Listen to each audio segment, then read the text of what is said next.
Hi everyone, welcome to Lanterns of London. Our actual play YouTube series and podcast is the intention set in a Gothic horror Victorian London. I am Sander Warden and I am our GM. I will be running the sessions and I will be running for these wonderful five people I have with me who are going to introduce themselves to you now. Introduce themselves to you now. Do I need to do that again? That's fine. Grand. Starting with my wonderful friend and cosmic twin, Elliot. Hello, everyone. My name is Elliot Freeman. I'm going to be playing Tristan Carleone today. Uh, and I'm going to throw it down to Sean. Hello, I am Sean McIver. I will be playing Edmund Caleb Grimshaw, and I will pass over to our friend Reno. Hi, my name is Reno. I will be playing Nathaniel Wolf, and I'm passing over to Nick. Hi, I'm Nick Melendi. I will be playing Alice Hawthorne, and now I will send it up to Anusha. Hello, I'm Anusha Battersby, and today I will be playing Dr. Oliviera Rice. Doctor. And with Right. that, It's a fact. I know, you're the only one with a title. I'm jealous. Tristan is Earn Tristan one. is going begalled a little bit. with that, we are starting in late September of 1888. We're starting in Whitechapel, a borough of London known for its poverty and also, right now, the centre of a series of grisly murders, the perpetrator of which the press have nicknamed Leather Apron. However, that is not the story we are exploring today. Today, we are starting on a somewhat ramshackle old street called Old Montague Street. It's early morning. Dawn is only just beginning to creep into the London sky. Mist and fog weave through the streets. Whitechapel is currently suffering from a spreading plague, one the newspapers have called the Red Death. Racking coughs can be heard on the street at all times of day and night. Small speckles of blood are left behind. And the newspapers are filled with salacious stories of the violent rages that sometimes claim the victims of this dreadful illness in their final moments. Tristan Carleone doesn't often travel to Whitechapel, I imagine, but he has on this morning, specifically to Old Montague Street. Elliot, what does Tristan look like as he walks down this mist-bound street? So, Tristan Carleone is a fairly tall, fit man, dressed in usually kind of very nice black or pinstripe suits, or dark blue. He's extremely pale with gray eyes and wavy black hair that's a little messy and pulled into a ponytail. He's got on some tall leather boots and is probably striding through the streets right now with a fair bit of confidence. He might not get here often, but he's been here before, and he's not particularly bothered by any possible trouble. Where's he headed specifically? Is this one he's here to see? He is headed to visit an old friend and university colleague, specifically a Dr. Jonathan Whitlock. Correct. Who has called him here on the matter of this strange illness that is plaguing the area. Indeed. And as he's arriving, two women are actually heading down the street. One coming from the opposite direction, one a short ways behind him. The one coming from an opposite direction. Anusha, what does Oliviera Rice look like? So, Oliviera Rice is a little taller than average height, slender build. She is dressed quite professionally, quite somberly. A kind of high buttoned dark dress with big flowing sleeves that kind of are cinched in at the wrists. She wears a ring on her left index finger. You wouldn't be able to see the design, I don't think, from where you are, though. She is pale. She has dark hair that's sort of piled up on top of her head. It looks as if it was neat when she set out, but she also looks like the kind of person who eyes are constantly darting around, is constantly in a rush to get somewhere, even if she physically doesn't appear to be. Like, her brain is constantly in a rush, and then it kind of comes through in her appearance a little bit. She strides rather than walks, and she wears little glasses that keep slipping down towards the end of her nose. They're kind of purple tinted, with her dark eyes behind them. And she carries a briefcase, a big kind of a leather, what looks like a doctor's bag. She hurries along. From her perspective, she can see Tristan walking towards her, but also behind him, another young woman. Nick, would you like to describe Alice for us? Would I? Alice Hawthorne is a lovely young woman, looks to be either in her very late teens or very early 20s. She is a very archetypal English rose type. She has blonde hair that's, styled very neatly. She has pale skin but with rosy cheeks, large eyes, full lips. She is wearing a fashionable walking dress in color palette of white and gold, but she has, even though it's September, oddly, she has a parasol that she has opened and is over her shoulder, and unlike the rest of her outfit, it is a vibrant red. She is also wearing a hat that matches her dress. Lovely. What Alice sees up ahead of her is a tall, four-story sort of tenement building that's been constructed halfway along Old Montague Street, and outside its heavy front door with just a few of those small glass panels to let people from the inside see out. It looks like Oliviera and Tristan have both come to stop in front of the door. You're both there, Tristan, Oliviera. Tristan, raises his cane, tips it very neatly and properly. Are you also here for... I mean, it doesn't look particularly of your sort.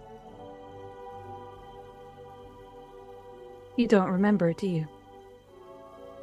What don't I remember?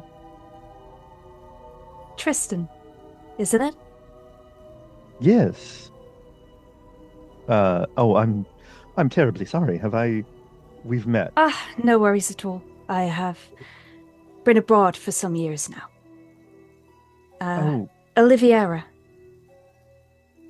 Oliviera, of course. Oh, my darling, I'm... It's fine. I would have been relatively young when we last met. And I was almost certainly relatively drunk, so we can hopefully forgive and forget that small indiscretion. What brings you here? Well, what specifically has brought me here? Just to chat for a moment. It is, yes. You have... I'm assuming I received a letter. No, you did not. You've come to seek out Dr. Jonathan Whitlock because you're aware he is a doctor who's been treating people, as how are you, and you were looking to see if you can coordinate efforts. This is the solution I'm seeking. Right. I think she would not be so open about that, so I say I merely desire consultation with a man after my own mind. Man after your own mind. And you? Well, what is your purpose with a fellow doctor? I have... Fellow to me, I mean. I'm unsure which path you are currently taking. My path right now hopefully leads to my dear friend Jonathan. What he's doing here I will never understand, but I do know he's been doing some work here of late. that also, did you graduate? Oh, Yes, I did. oh, I, I'm, 'cause- and he points to the bag and also just raps himself on the head with the cane very gently. Oh, one would think that my foot has been slathered in butter for all the time it's spending in my mouth today. It is no worry at all. Can I get a perception notice roll from Oliviera, Tristan, and Alice, please? You may. You're looking to get 3 successes on this. So that's taking your perception attribute, your notice stat, and adding a d10. The successes should be Okay. automatically calculated in the VTT we're using. If I may ask, is this to sense danger at all? Bitch, it might be. So Okay, so I'm pressing the thing. Yep. I'm switching tabs because I have many tabs. I'm not adding a modifier, and I'm pressing submit. Oh, yeah. Roll20 loves you both today. That's 2 1s in a row. Can I get one for Oliviera? There we go. On a 3. Oliviera, as you're having this conversation with Tristan, you think you can hear what sounds like a scuffle up above you. Are we expecting further company? Do you know, Tristan? I Seems to be was some kind of Does it by scuffle? Do you mean it sounds like a dispute or just shuffling footsteps? It sounds like shuffling footsteps and then the sound of something being smashed. Okay, that does not sound good. I think maybe we should go up and investigate. I would be more than amenable to this, he says, and goes to open the door. But with stealth. The door itself is locked, and as you go and put your hand on the door, there is a much louder sound of shattering glass above you. Okay, to hell with stealth. I think we just go in. If I may, Nathaniel and Edmund, you are walking down Old Montague Street. It's the end of your What a nightly patrol. coincidence. And as you're walking down the street, you can see up ahead you a couple of fairly young women, a man who looks to be in his early 30s, all discussing something, 2 of them discussing something out of a building. At the top of that building, the window shatters out into the street, raining broken glass, and amongst that broken glass comes the form of a man who lands heavily on the cobblestones with a sickening crack. Alice takes a second to sort of process what just happened, and then lets out a long, piercing scream. That is helpful. Is this I'm a Jonathan? doctor, so I'm going to try and help this It this appears gentleman. to be Jonathan. Certainly, and Oliviera goes to tend to the wounded man. Edmund, Nathaniel, this is not that far away. It's maybe like 30 yards down the street from you. I think Nathaniel would make quick eye contact with Edmund, and then run for the building, sprint inside, and see if he can get to where the window crashed. Okay. You both, you're running forward. Edmund, what are you doing? Edmund is probably going to assess the situation in front of him, see that the person who is on the ground is being attended to, and stick with Nathaniel.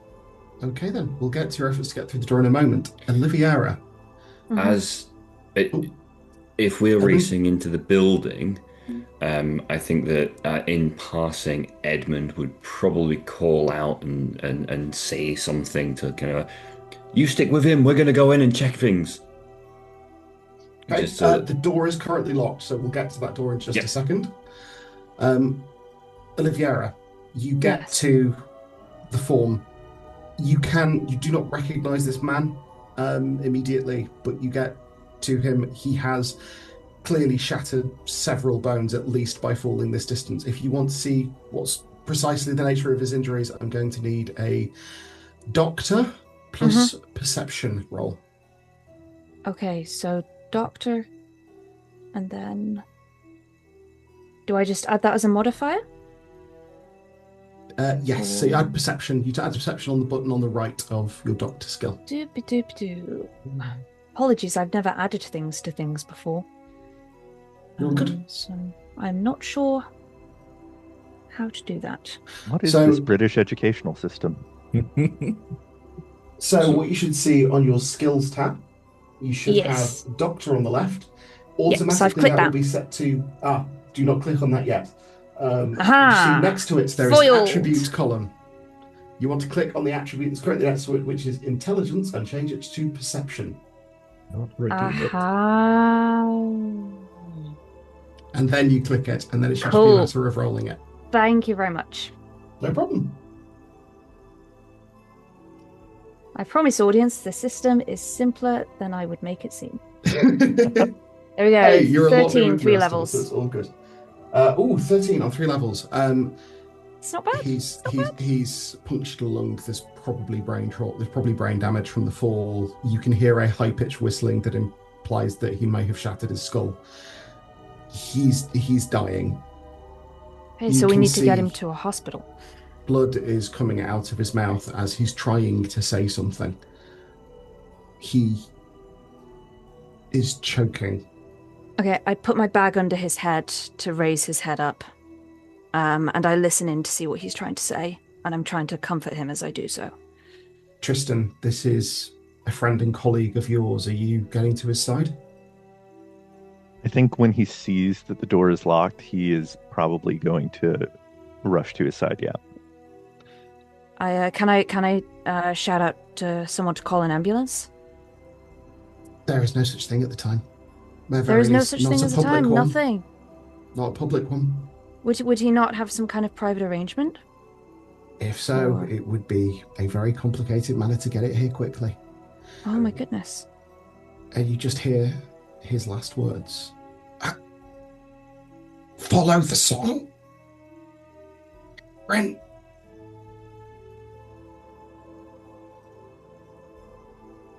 Follow the song.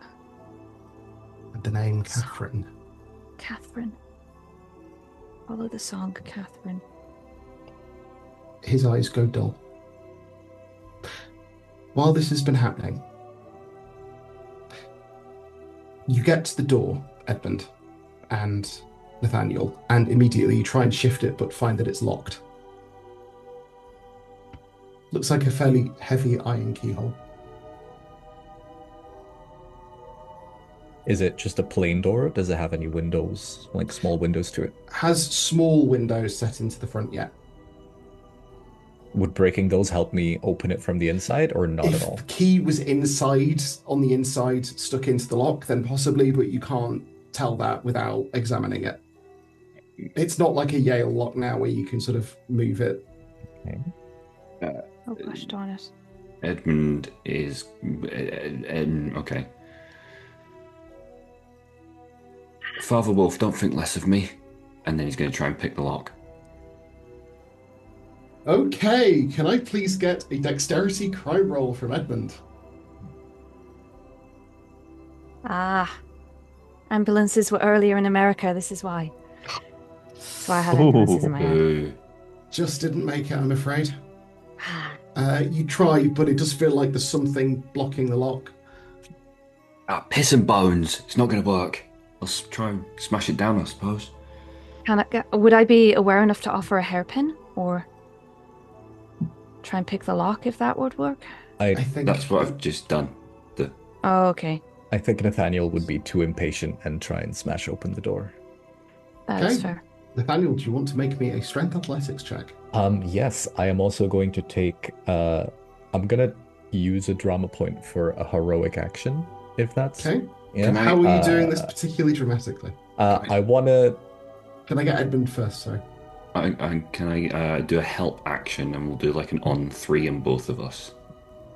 Absolutely. I will let you both do this and I will add your success levels together. Do you still want to spend the drama point? Yeah.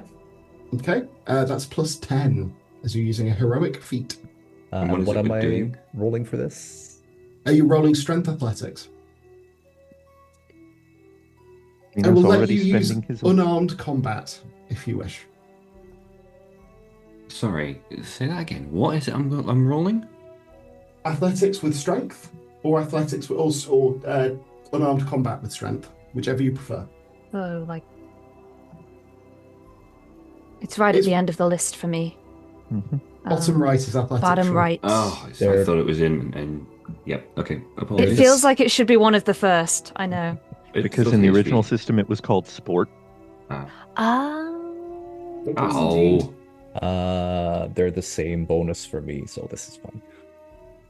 Can't Oh, believe Reno's spending his emotional support points. Edmund bounces off this heavy door, but Nathaniel takes a step back and raises his foot and kicks through the lock, and the door swings open. Before they rush in, I realise I've neglected you both terribly. Would you please describe what Nathaniel Wolf looks like? Nathaniel Wolf is a rather tall-looking gentleman with really, really long black hair. It's not long for a vanity thing. It is just it hasn't been cut for years. He doesn't care about it. It's just like that. He has sharp features. Looks like a slight bit malnourished, maybe. And he is wearing the vestments of a deacon in training currently. And he's kicking down the door, everything billowing dramatically as he does. It's a great image. And as he rushes in, can we get a sense of what Edmund looks like as well, please, Sean? Meanwhile, Edmund has ricocheted off the door like a human pinball, landed heavily with an oof, resulting in his pauper's hat falling off of his head, and he is landed quite heavily on his backside. He is a slight man. He looks gaunt and drawn. He's in his mid-20s, but it's difficult to tell because he could easily be significantly older than that given his kind of state of appearance. He has fingerless gloves, he has a long overcoat that's been repaired ad infinitum, he has boots which are the same, he has pants, like trousers pants that are similar. They are all equally, I wouldn't say that they're dirty and grubby, but they are long in the tooth and well worn. He also has a lengthy green scarf around his neck as well. As he lands on his arse outside the store, a small dog runs up, barks twice, and then sort of snuffles at his neck to make sure he's okay. Would you like to describe Skip? I'm fine, Skip. Come on, it's okay. Skip is a small Jack Russell. He is knee-high to a grasshopper, tiny little dog. He is all mouth and bite, and yes, he's a scrappy little sidekick. Okay. You manage to get yourself up and follow the deacon through the door. Alice, your lungs are finally emptied after your long, shrill scream. What would you like to do now that you've expended yourself? She's just sort of edging closer and closer, and it's just... Is he...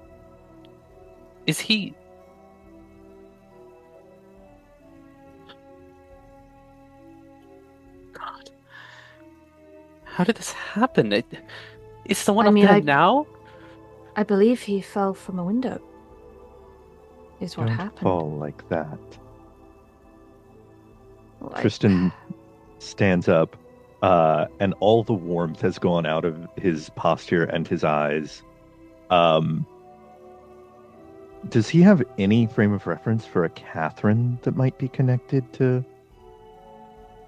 Jonathan? Not in his immediate family or anyone you know of the name of that matches. He just starts striding in, like, past Nathaniel, past Edmund, cane very much in hand, and the way he's holding it has changed significantly. Understood. I'm going to say that Nathaniel, Edmund, and Tristan are all disappearing up the stairs. Anisha, Oliviera. What is Alice doing right now? Is she looking at me and the body of this gentleman? She's kind of been looking up and down at between him and the window, and then as Nathaniel walked in, she kind of watched as he left, and then Screw your courage to the sticking place. And then she As starts that is- walking into, Okay, taking that's down taking down her parasol as she does. Cool. At this point, when they've gone in, Oliviera would like to take out a small pocket watch and place it in the palm of the seemingly deceased gentleman and wait. As you place the watch in his hand, it immediately stops ticking. Well, she says a quick prayer, takes it back, puts it away. In the distance, you can already hear people yelling for a constable. I think I saw him fall. He went out a window. Already, crowds appear to be gathering on the street and edging forwards. What is Oliviera doing? She's trying to make sure that they stay back in order to preserve whatever integrity can be kept in place of what she suspects, though she's not saying it aloud, is a potential crime scene. Understood. In which case, we will leave Oliviera there for the moment. And we will head into the building. Four flights of stairs, taken 2 steps at a time, as Tristan bounds up these, his cane at the ready, reaching the top floor, the floor where it seems Dr. Jonathan Whitlock was staying. The door is closed. No one passes you on the stairs as you go up. There are people at your back as you arrive at the top floor. 2 other figures bounding up alongside you. Yes, Reno? Nathaniel would have taken note of other exits while he's going up, if there were any. It looks like there is a door on every floor. It looks like each floor's been separated into a different flat.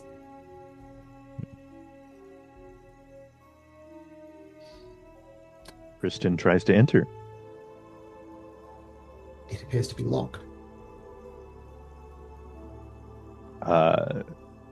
Tristan is likewise going to kick it down the instant that he sees that.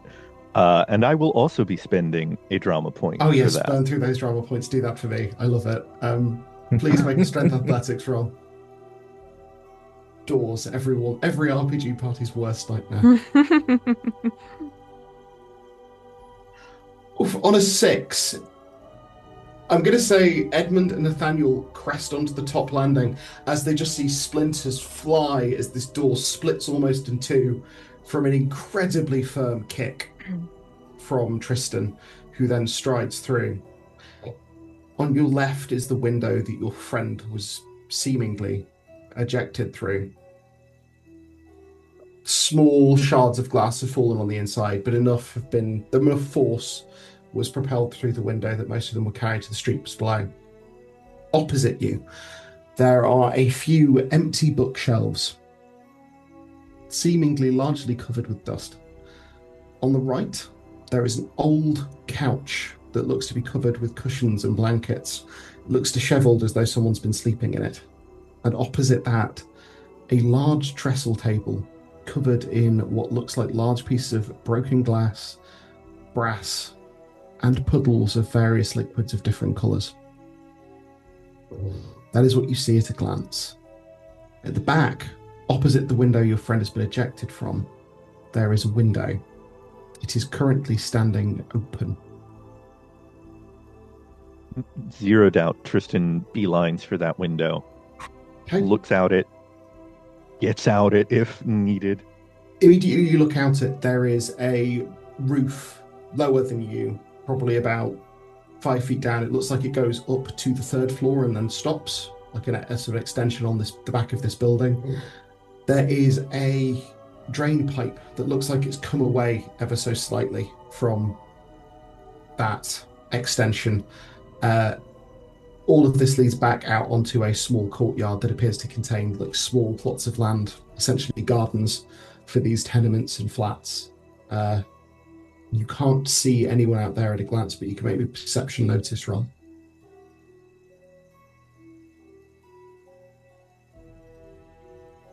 Again?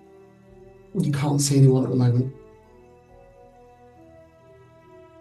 I think Tristan is just white knuckling it, like Does the roof or the gutter seem stable? Like, how calibrate for me? How dangerous is it going to be if Tristan fully tries to parkour this? It's potentially going to end up with an injury. That roof, it looks like someone's clambered down that drain pipe already, and it didn't come out of the experience unscathed. Oh, okay. No, Tristan does it. Okay, so you're going out onto the roof and then down the drain pipe. Yes. Okay, I'm going to need a dexterity acrobatics roll from you. As you're doing this, Nathaniel and Edmund have come into the room. You can see immediately the same things that Tristan sees. He's beelined straight, mantled straight out of the window and appears to be trying to climb down. On a 4, you are able to immediately slide down this drain pipe, your feet landing with a heavy thud but completely devoid of injury at the bottom on the ground floor behind this row of tenements. And you can see into this sort of courtyard. There's a very narrow alley between these sort of allotments and fences that seem to potentially back out from these houses. There are various sort of bins of detritus that are set around. There doesn't appear to be a person here at the moment. Do there seem like what are the points of egress? Looks like across from you, at the opposite end of this courtyard, there is a small sort of alley through the buildings that lets out onto another street, presumably. Tristan starts booking it down there. Okay, we'll pick up with you in a moment. Alice, you slowly, I assume, ascend the stairs. You can hear... a little bit fearfully, just like... You can hear below you a voice of an older woman, still somewhat heavy with sleep. What's been done to my door? What's been... Who on earth... Oh, good Lord. Oh, good Lord. And you can hear her exiting the building. As you arrive at the top floor, you can see a door that has very clearly been destroyed with some force. And Nathaniel and Edmund stood in the room at the top of the stairs. Oh dear.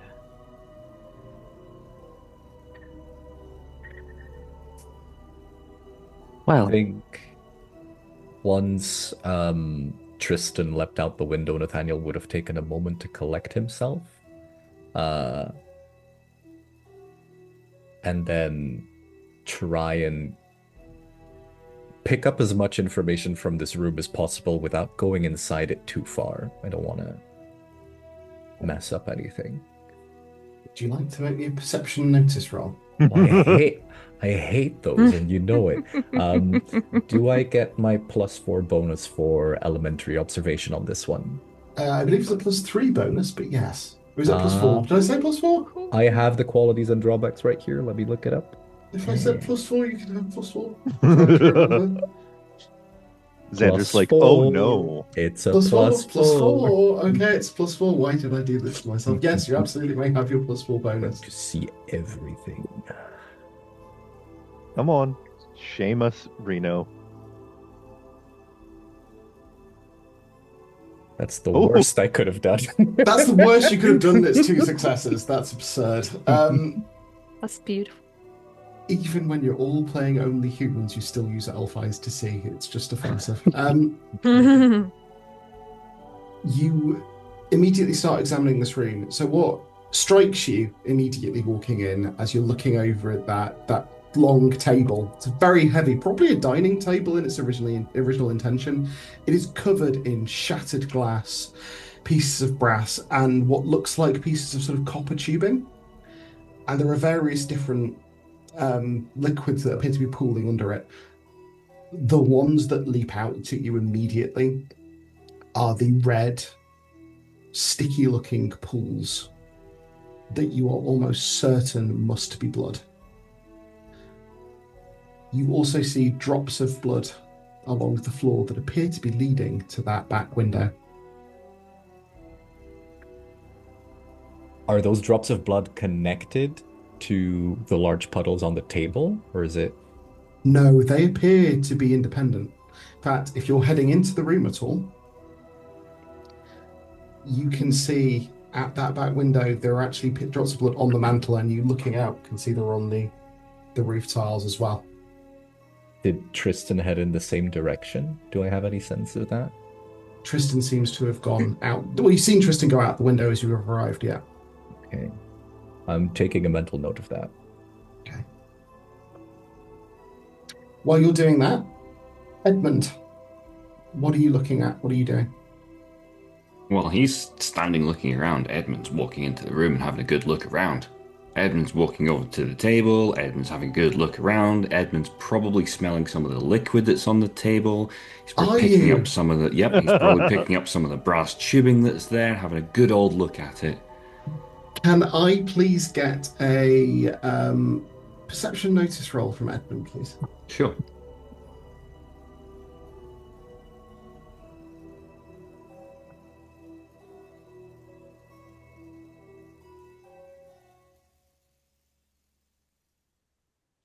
On 2 levels of success. Yeah, that's definitely blood. That is definitely blood. There's some sort of quite strong smelling chemicals on the table as well, you get the sense. Anything I would recognize from my chosen line of work? On the table? That's a good question, actually. Yes, could you make me an intelligence engineering roll? Sure.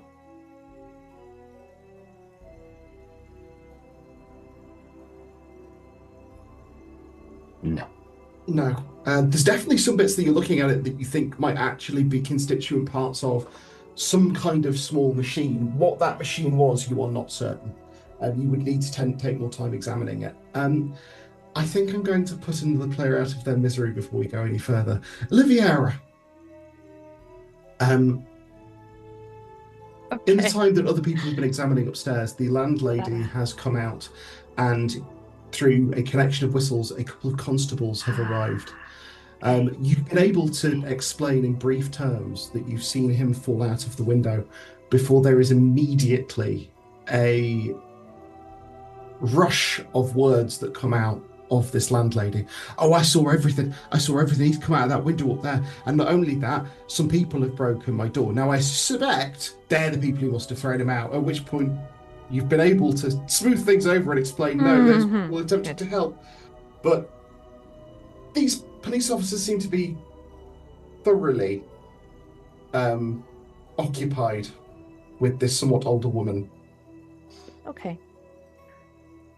2 things. Was there anything I could gather intelligence-wise from the body of Dr. Whitlock? Off your doctor check, he's died because of the fall. Okay. Apologies, I phrased that badly. Am I sensing anything else from that may be present, may have occurred, any other information I can garner from this scene? Are you using an ability to try and gather some of this further information? Potentially. I love it when you're scary cryptic. I am wondering if it's the ability we're both thinking of. I don't think I need to use that yet, but generally speaking, yes. Yeah, I'd like to use that. Yeah. You spot on his lapel a small shimmering aura of red, and on closer inspection you see it appears to be a small drop of blood. It's fallen from above and dribbled down his collar ever so slightly. As you're examining it, it's the same shade of red you've seen on others, in others, over the last couple of months. And as you're looking at it, a couple of more drops of blood appear next to it on his collar. And holding your hand up to your nose, your hand comes away wet. So coming from above as in from... Coming from your nose. They are not glowing. Okay. Your blood is. Okay. Currently. Okay. not affected by whatever's affecting this drop on his lapel. But Okay. as you have strained to see that, you can feel. Oh, of course, yes. Can I? Obviously, I'd be able to see where the drop on his lapel has come from, right? Has it come from him, or has it come from There somewhere is else? no. It doesn't look like it's come from him. If his blood's pooling underneath him, there's no way it could have got up onto Okay. his lapel, you think, from the fall. No other. Certainly, if there was blood from that, it would be everywhere, not just a small drop on his lapel. I think it's time to head up into the building. Okay. You feel that old familiar headache start to spread out from the back of your skull. Ford, could you please knock off 3 life points? Sure.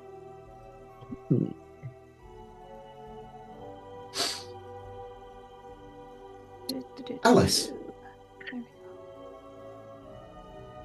You see the other 2 have entered into the room and are currently exploring. I suppose I might as well do my part. So, quick question. I suppose I'll need to do a perception notice roll for this, but she wants to see, of the liquids that have been spilled on the table, are there any that have been untouched? Like, are there any that are, like, still, able to be examined in a... not really enough to be examined. Are there any that are just untouched, or that are There still are in like no standing containers that haven't been damaged on this table. It looks like someone's thoroughly taken some time to smash everything. Okay. Then in that case, she's going to examine the bookshelf. She wants to see if there's any like information about what was on the table. So she's gonna go up to those dusty books and just kind of start leafing through them a little bit. Okay, please make me a perception notice roll.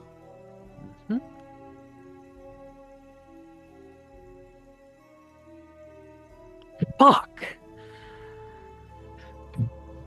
Nothing in particular that you notice. It's quite dusty. It looks like some effort's been made to wipe it in places, but they mostly look to be disused.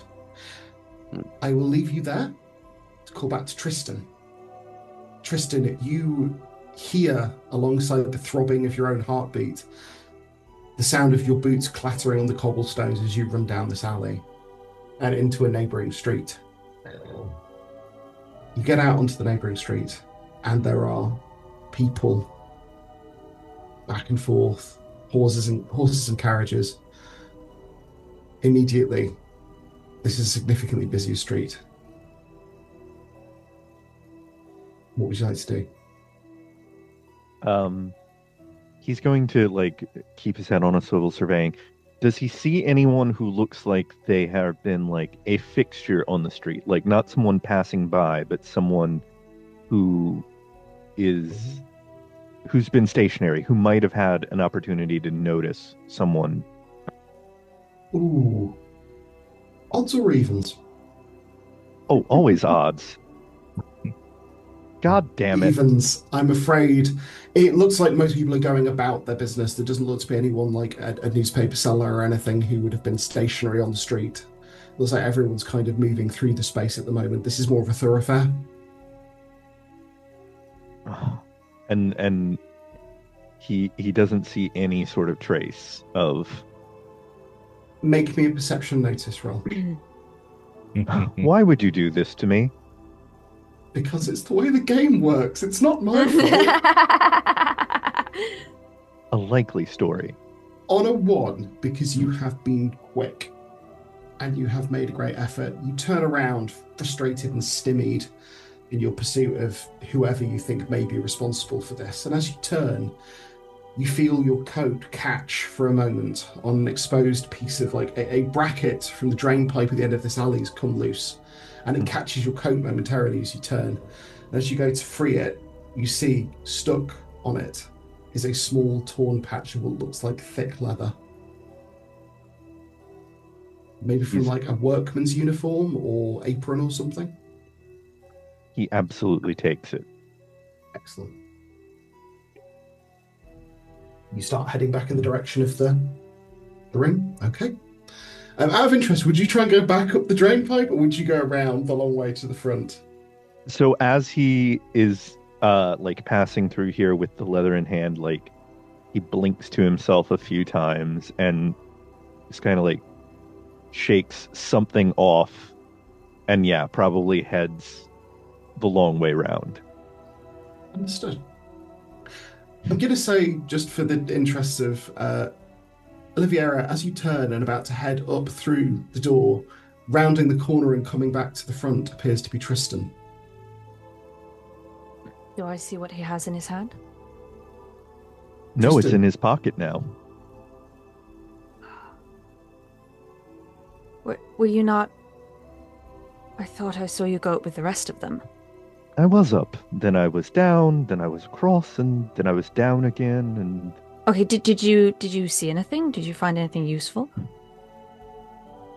he Why did you what's waiting for me up there?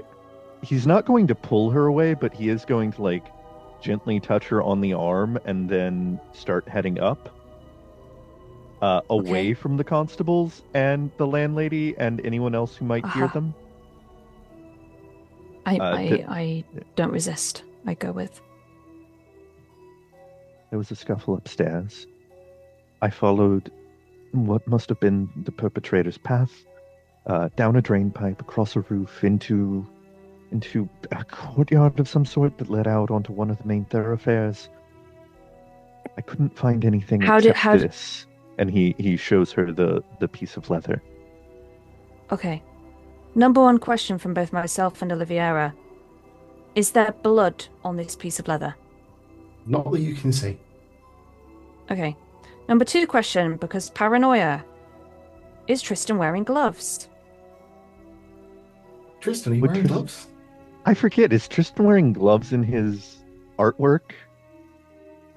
I think everyone's going to look. I think all of the No. faces. He is not. No. He is No. not. Then, I think no, probably he is not then. he's not In fairness, I wearing don't think gloves. Oliviera probably would have put some on before examining a body, but Mhm. right. To be fair, he's also not holding a cane either. Fair enough. What? In the artwork. Yeah. Oh, this is true. Yeah. But no, he's not wearing gloves. Okay.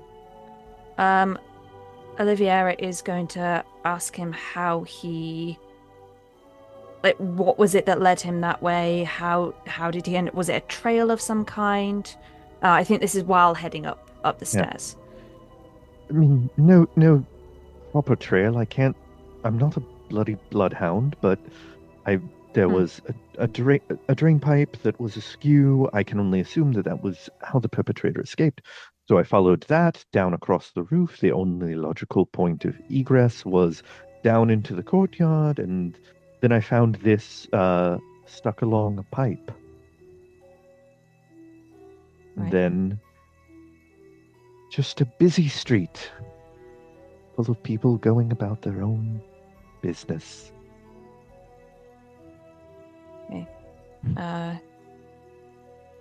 Take good care of it. Wash your hands. Try and stay in good health. And then if we're at the door, she heads through the door. She just. You reach the top of the stairs, and as you both sort of reach the door, I'm going to describe the scene you see. So you see the room as it was before, the way it's been described to the other characters. What you can see is immediately there is, leaning out of the window, is the deacon, Nathaniel, and examining the bookshelves, the young woman Alice. Leaning over with his nose alarmingly close to a pool of blood that to your eyes is still glowing red on this table, is Edmund. You might want to step back from that. Oh, it's fine. I've seen this sort of thing before. I think maybe you have not. Please. It's all right. I work with bodies all the time. Sir, On that- trust me. Edmund, could you please make me a Constitution roll? Okay. You get to add a +1 to this. Oh no. This is con doubled. This is con doubled, so you're just clicking on Constitution, you're adding a +1. Okay. Is this against a poison of some kind or a This disease? is against a disease. Okay, I'm so stressed. I have got resistance to disease level 1. Yeah, that's what the +1's for. Okay, Ah, excellent. Hey! You step away, I assume, Yes. and whether or not that was enough of a success, we shall discover together. don't you dare! Don't you dare! Don't you dare! Right. He dares. I'd like to examine everything, please. Could you also please make me a perception notice roll for anyone who isn't familiar with the system, who's watching the cinematic uni system? There are other roles in this game. It's not just a It's a game of lie. looking at things. This is a lie. It's There are all no- perception notice. That's all we do. Okay. 6 seasons in a movie. Perception notice. That's all I do anyway. Where? And you do it very well. What am I rolling again? Sorry. It's the notice skill on the right-hand column of your character sheet with the Got attribute it, and I'm perception. changing it to perception. Correct. Right. Let's go. Submit. Come on. Okay, 2 levels of success. Okay, what are you specifically looking for? Okay, so I'd like to focus first of all on. Did you say that the things like the what looks like a device, like the metal pipes, all and drops, that was all on a table, right? It's all on this long table that currently Edmund has That just stepped away from. basically. That. So Okay. basically where Edmund was, but not putting my nose into possibly cursed substances. Understood. Yes, please. So you sort of step forward. Could I also get an intelligence engineering roll from you as well, please? Of course. And actually, you can add 2 for inventor. I would have let you add 1 as well, Sean. I've just checked; it wouldn't have made a difference to the number of successes you got. But bear in mind, I am Intelligence, copying that. engineering, and then I add 2 to the Correct. modifier. For anyone watching at home, you are seeing Anusha switch between about 3 different tabs to make 1 roll. There's 12, 2 levels of success. 2 levels of success. You recognise this because you've used something similar over at university in America. Mhm. This appears to be a very, very early form of a centrifuge. It's Okay. a mechanical machine that he's designed that's been used to probably separate different densities of liquids out, potentially being used to separate different substances out of blood. Okay. And does it look like it's exploded or broken or It looks like mangled it's in been some way? smashed. It looks like it's been violently smashed. As does everything else on the table. Wonderful. Oh no, I haven't invented that yet. No! I'd like to sketch the scene. Okay. It's very, very quickly and very badly, but just. Could I get a dexterity art roll from you to do that Oh, quickly? God. And Tristan, you're stepping back into the room. Is there anything you want to do upon arrival as well? Tristan is. I'm kind of imagining it as like the camera is like tight on Olivia and everything else Oh, is kind of God. faded into the background, including Tristan as he's saying, "I'm sorry. Do I have some cursed leather on me or something? Are you? Why should I be worried about this? Should I be throwing this away?" And she's absolutely not paying attention. Edmund would like to clock that. Edmund would clock that if that was something that was said out loud. Same. Did you say you've got something on you from him, from whatever happened here? And did you say it was cursed? Well, I'm not exactly the authority on that, but Olivia is just having a breakdown. Like, I can't get the angles right. I can't Shape- draw. the perspective is awful on this. It looks like an Escher drawing. It's just about. It doesn't quite make internal logical sense, let alone like an accurate. Oh. 8 representation of vanishing the room. points. Yeah, 12-point perspective. Yeah. yeah, yeah. That was a 0. That was a 0 successes for It was, Trin yeah. on the art roll. Ah, Yeah. okay. Did you say you've got something on you? Well, So when I went down the drain pipe and across the roof and down into the courtyard, I found a piece of leather torn off on a broken pipe. I would assume coming from him, but then, Oliviera, would you care Well, to that's expand a on? that's a stroke of luck. I'm gonna But whistle, and I'm like, Skip. Oh, Skip steps into the pats into the room. He's been sort of not far away, sort of sitting on the landing, waiting for you. Not too fast, not too far, not too far. There's glass in here. Have a smell of this. And I would like to get Skip to smell this particular piece of material and see if there is some way, shape, or form that he can then track it. He is, after all, my nose. Tristan will take the piece of leather, but he's still, even as he's doing that, Oliviero, would you care to expound on your earlier crypticisms?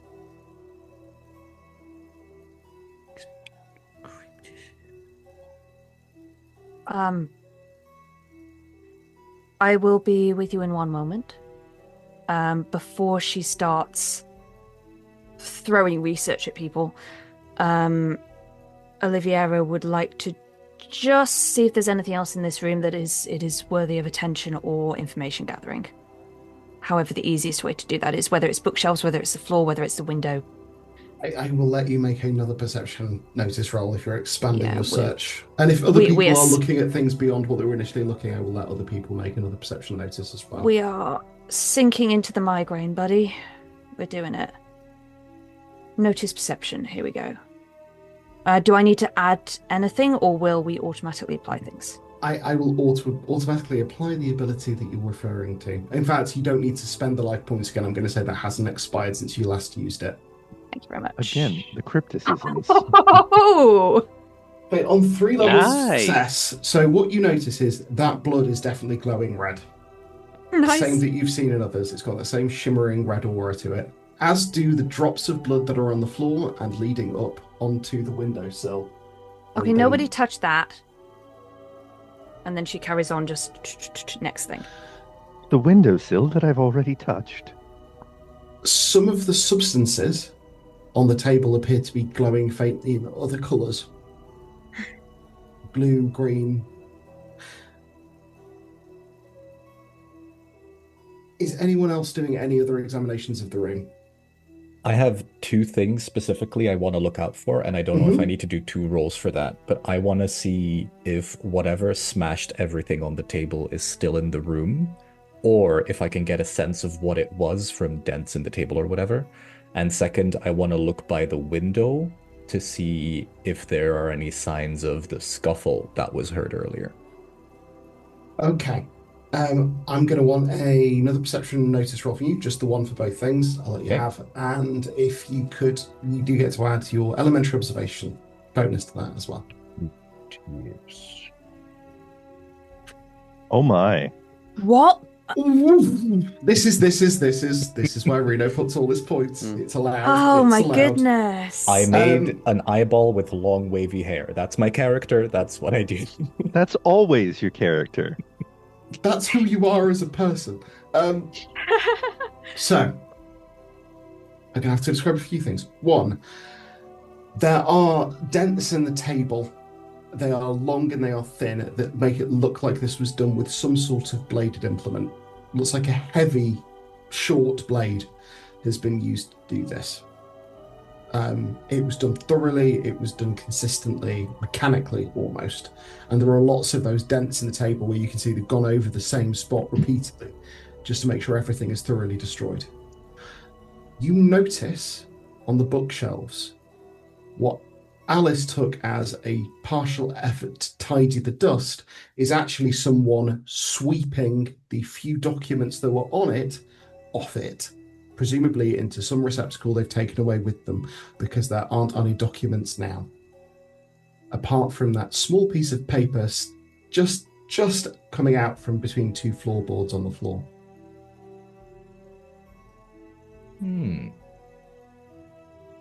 Okay. How would Nathaniel respond to that?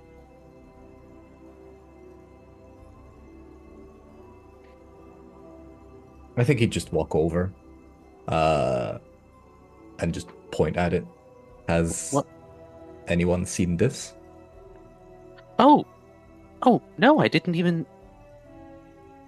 Nicely done. I don't want to break the floor, but it seems important.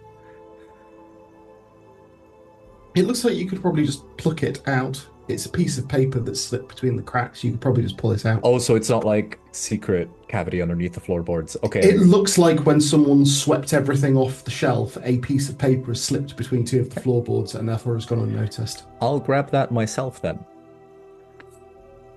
It looks to be a thin piece of sort of A5 paper, not massive. Mhm. It has a series of dates alongside names.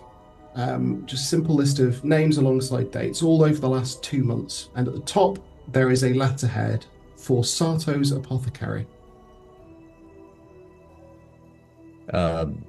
As he's reading it, he'll just say, Sato's Apothecary. Does that mean anything to anyone? Sean, that would mean something to you because Katrin Sato is the local apothecary who treats quite a lot of the people who are too poor to afford doctors in this area.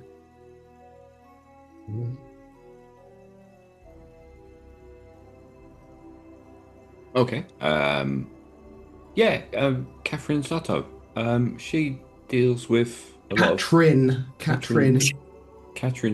Catherine Sato deals You caught with. that one quick. What did I do? Sorry, I missed that. Catherine No, Sato. sorry. Catherine Sato deals with a lot of the sick people around here because there ain't much money going around, is there? Okay. Is this a place I'd be familiar with? Maybe by name, actually, now that that's been Okay. reminded to you. It is a place that people go to when they can't afford a doctor. So you help out a fair few people yourself, but and you do so pro bono, which means you do treat a lot of people. A lot of simple ailments tend to get treated by her and other apothecaries in the area just because it's a lot cheaper than going to a doctor. Okay. No, I don't know it, so that doesn't make any sense for me to ask that question. Carry on. May I take a quick look at the paper? Of course. I'll hand it over. Thank you.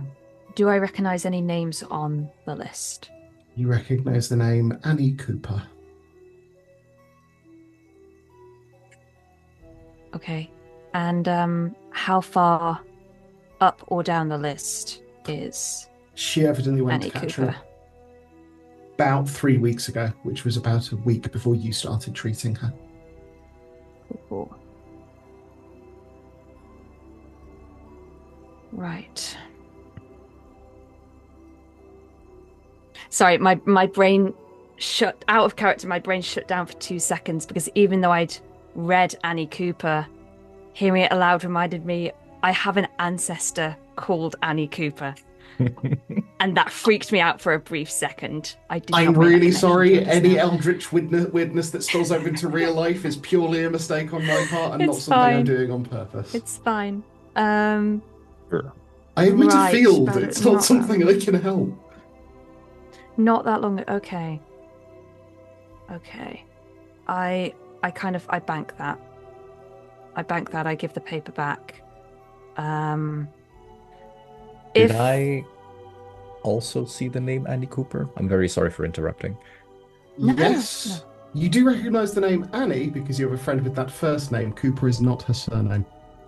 No, that's not what I'm talking about. Oh. Okay. What? All right. Crypticisms Interesting. all around. Yay! I don't know what to do with that, but sure. You wrote it. What do you mean? Sorry. Okay. I'm Can- so intrigued. That was can past Xander. Can Alice just like peek over his shoulder and take a look at it too? Yeah, certainly. Does she Okay, so recognize any of while- the names or anything? No, not in particular. Nothing jumps out at Alice. While they're now preoccupied with the paper, can I, in the meantime, be heading over to the window that overlooks where the body and the police and everyone will be to check no one's going to come up and disturb us, see if there's anything I can notice, that kind of thing? Certainly. You can, of your perception notice before, you can see, and actually I will say, Nathaniel would have spotted this as well. There is definitely, that is the part of the room that was less lived in. There was some dust on the floor. You can see where it's been disturbed by kind of sliding feet. And it looks like that's where a sort of wrestling match occurred that ultimately ended with Dr. Whitlock going out of the window. Okay. So while everyone else has been kind of perceiving the room and seeing the neighbor 14 miles away changing their clothes, Reno, can I have done a quick scan of the room to find if there's some kind of blanket or something along those sorts of lines? Presumably Yes. there's something there. There is on the couch, there looks to be like a thick blanket that's been used to sort of sleep under. Right, I'm going to go and pick up that blanket, and Skip and I are going to leave and go downstairs and going to go and cover the body. Understood. So I would be seeing this happen, I suppose. Yes. So as you're looking out the window. Yeah, I would say to Nathaniel, that's what I'm going to do, but I wouldn't really care what anyone else thought. Quick question, partly in game, partly out of game, if that's okay. Mm-hmm. Would I be able to tell what it is you do and why you were doing this and your whole kind of deal? No, you know nothing about Okay. me whatsoever. Fantastic, thank you very much. No, that's entirely fine. So, you have explored the room. You have a few leads. Downstairs, Edmund covers the body. And before too long, a wagon is sent from the coroner to collect it. Old Montague Street houses a morgue. It's where several of the victims of the Ripper killings were taken. At this particular point in history, it is distressingly full. And the body of Dr. Jonathan Whitlock is taken in short order to join them.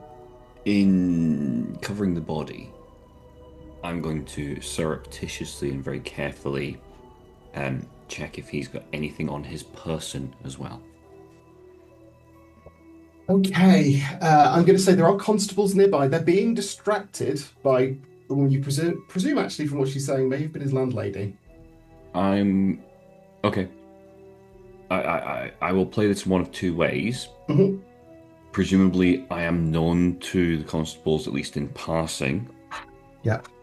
I can happily RP that.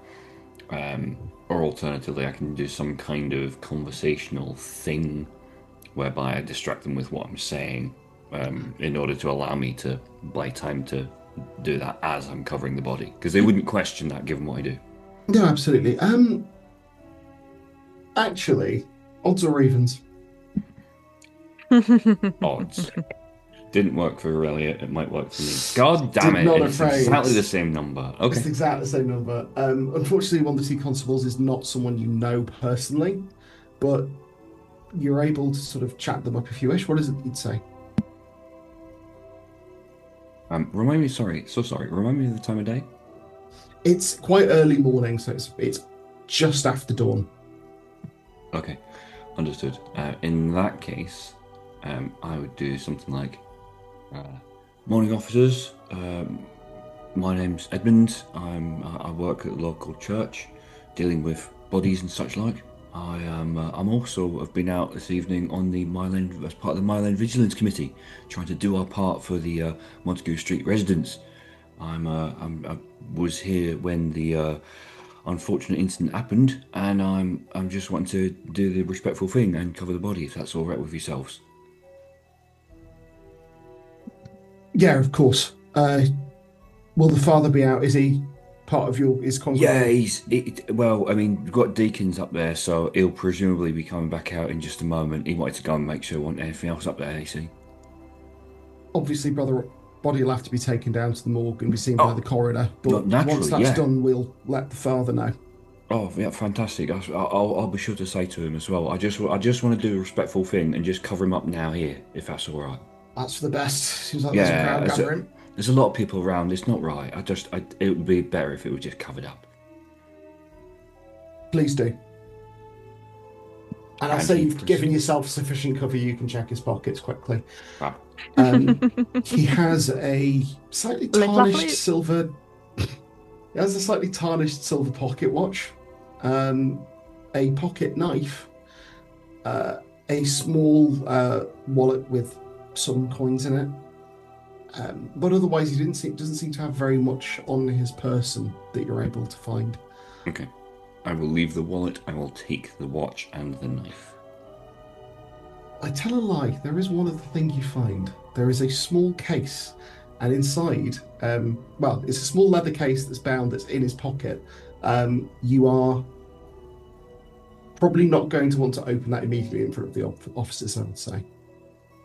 That's fine. I wouldn't. I think what I would do is, as Edmund knows he's probably doing something surreptitiously, he would realise that he wouldn't want to take everything off the body because that would raise suspicions when it then goes to the coroner.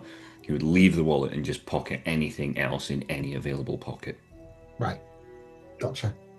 So you've got his pocket watch, you've got his pocket knife, and you've got this small leather case. Perfect. And then I will still, respectfully cover the body, etc., etc., etc. Sorted. Skip will unsubtly growl at people to step back somewhat. Yeah. He's doing that very wide stance that small dogs do when they, particularly the muscly ones. Is everyone else done in the room upstairs? Mm-hmm. Yep. Okay. Then you're able to exit the tenement onto the street. There is a blanket covering the body of Dr. John Whitlock, and you find yourselves on Old Montague Street. Small crowd has gathered. All of you can hear amongst them the occasional hacking cough. Oliviera, you can see picked out in the crowd, glowing auras of red in their chests that fade as your sight fades. Okay, I think I would speak to an officer and say, look, I know you probably know this already, but you need to be very careful. Up there are substances that should be controlled with great care. I think there is some kind of disease that will need to be contained. Miss, just leave this to us and the coroners. Thank you for your concern, but we've got this well in hand. Fair enough. She's kind of really, really suppressing. Not panic's a bit much, but just the cat. She's very much sitting on this with gritted teeth, going, "Okay, you do you."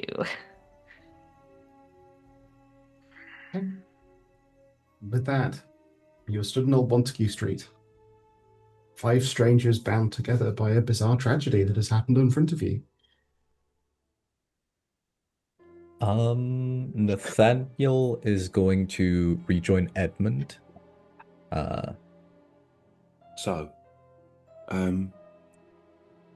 We should probably have a bit of a walk and talk. Also, I think it might be worth seeing if Skip can have a bit of a sniff around. He might be able to find something. Also, we need to go back to where that other odd fellow was. See if he can pick up anything from there. Because he said that he found that scrap of whatever it is round by the other street behind, didn't he? I don't usually join you on these, but do we just take this up? Do we continue the patrol? Oh yeah, this just forms part of a patrol, so something funny happens, we just investigate, and then we get back together and we just report in afterwards at the end of the shift. Okay. Again, out of character, I'm just presuming that that's okay for me to take the initiative to say that that is the case. Yeah, I mean, the Mile End Vigilance Committee is people wandering around to make sure that if Jack the Ripper starts murdering someone in the street, there are people nearby. Yeah. Probably taking a bit more initiative than people usually would, but that's the kind of thing Edmund might do. I might also, I'll just say this. I also saw a trail of blood leading from the table to the window. Maybe that's what the fellow was following. Okay. Well, I mean, we can certainly have a look, Deacon. It's whatever you say, sir. Of course. And Is- I think on that note, Edmund would probably just assume that that was it done and we were off to do our thing. So he would probably just start going to walk away. Weird. I think Tristan's been trying to get a word in. Tristan will lean over towards Oliviera. That apothecary. Her name was Catherine? Do you think I thought he had said Catherine, but I was thinking the same. I doubt it's the same person. I think he would have been specific. there was We need to rather a let the lot others know what's going on. I need to let you know what's going on. That would be much appreciated. There is so much Should we- going on. He's leaving. Do we need to I think we should have him not leave. Tristan jogs off after Edmund. No worries, I'll fetch him. And his little dog too. Oh, And I'm assuming he can catch up to Edmund pretty easily, or Yeah, I mean, Yep. at this point, Yep. he's turned and started to walk away along with Nathaniel. excuse me, gentlemen. What's it? No, I believe that the lady, the doctor. Oh, terrible She's a habit. doctor? She is a doctor, and A I should lady? imagine A doctor? damn. Imagine Oh. that. That's funny. Sure. Tristan has been around too many godless libertines to be fazed by this anymore. No, she has a few concerns about some of the things that might have happened. I do believe that we would ask for just a brief confabulation. Oh, what? Talking. Oh, you want to chat? Yeah, sure, okay. Okay, perhaps somewhere a bit less bustling. Well, where was that little bit of you ended up scrambling off to when you went out the window like some kind of spring-heeled jack? He points to the way towards the little courtyard. Yeah, I mean that was kind of private, wasn't it? It was a little private courtyard. That'll I do. would suppose. That'll do. He gestures for Oliviera and presumably for Nick. I'm so Alice? sorry. Alice. Alice. Yes. Alice. Yeah. I was thinking Anne. Yeah. And I knew it was wrong. Yeah. Xander, Yes. would Oliviera have anything on her that would help with the headache that's developing? Yeah, you have some quite strong painkillers in your doctor's bag. I have drugs. Cool. I take. Yeah, you have drugs. I would like to take some drugs, please. What do I have to roll to take drugs? Please roll on the life choices table now. These are Quite low. these are the equivalent at the time of prescription painkillers that you are taking for medical reasons, for the clarity of everyone. You can just pop up the pills, which is good because otherwise you would have started taking a penalty. Can I perception roll to see that happen? I was gonna ask the same thing. You can. I mean, Oliviera, are you hiding it? I don't think she's hiding it. I think she's doing it quickly and subtly, but I don't think she's actively trying to be I'd say like perception notice shielding or roll is anything. is probably worth it. Yeah, Just discreetly. Just very just quick, very discreetly. yeah. To prevent me from asking the same question every single time for 1,000 times, can you tell me when I do or don't It's get the examining a bonus? crime scene, effectively. It's Okay. examining a scene, or when you're doing that Sherlock Holmes things of picking out the minutiae of a person Gotcha. rather Girl can't than see shit. spotting someone doing something. So not right now. Not right now, no. Nathaniel and Edmund, you do see her pull out it's like a small sort of clay pot that does appear to have a label on it, and knock out 2 small tablets and knock them back. Are you all right, miss? Oh yes, just a slight headache. I will be absolutely fine. Do you want us to get you some Um, water or something? Do you need to sit down? I know you can be needing to sit down Oh, sometimes. no. I'm quite well. You sure? Thank you. Do we need to stop everybody? Are you all right?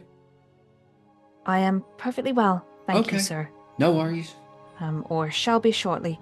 Tristan, you were Oh yeah, wanting us Tristan's to leading us go to somewhere. the courtyard. Well, so you're able, it's not a long walk, you're able to step Okay. through one of the side alleys into this small back courtyard. Slightly muddy, the grass is overgrown, a lot of detritus. But private. Okay. Now that we are somewhere slightly more private, I think we should probably have some formal introductions. I'm afraid I do not know half of your names. Yeah, that's fair. Oh, yes. First things first. Skip, Sentry, go on. Oh, And the small Beautiful dog sort of dog. turns around, sits in the alley, and just sort of growling at anyone who starts approaching it. best boy. Best boy. Oh, If anything happens to Skip. He's gonna kill that dog. Seconded. if anything happens to him, I will kill everyone on this Is it- internet and then myself. Look, it's Is it our on choice the to lines bring. and veils? Can we add? We cannot add keeping any Violence against NPC animals. alive on the lines or veils, I'm afraid. Mm, tragic. We could presumably keep seeing it in the lines and veils, but It's just not going to happen.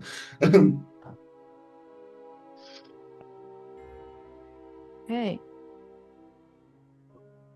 So If- I am Dr. Oliviera Rice. I have recently returned from studies abroad. Tristan, I'm fairly familiar with you from several years ago before I went away, but the rest of you I am not familiar with. well, for their benefit though, Tristan Carleone, tutor, raconteur. Have Oh. I heard his name before? Like, am I familiar with him in any way? I would say you're vaguely aware of him. He's occasionally been at the same sort of parties that you might be invited to as a young woman of standing, but you've not met personally or been introduced. Okay, cool. A pleasure. What's a raconteur? Oh, you know, a little bit of a man about town, an Okay. enjoyer of various enjoyments. All right. I drink a lot, okay? Is that what? Oh, Okay, he yes, likes there to we go. swallow. Okay, yeah, that makes sense. Oh. Thank you.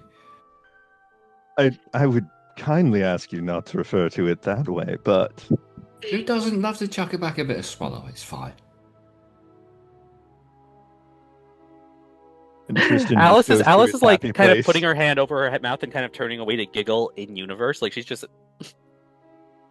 And Anisha in real life is just slowly sliding along a Dulux coloured panel.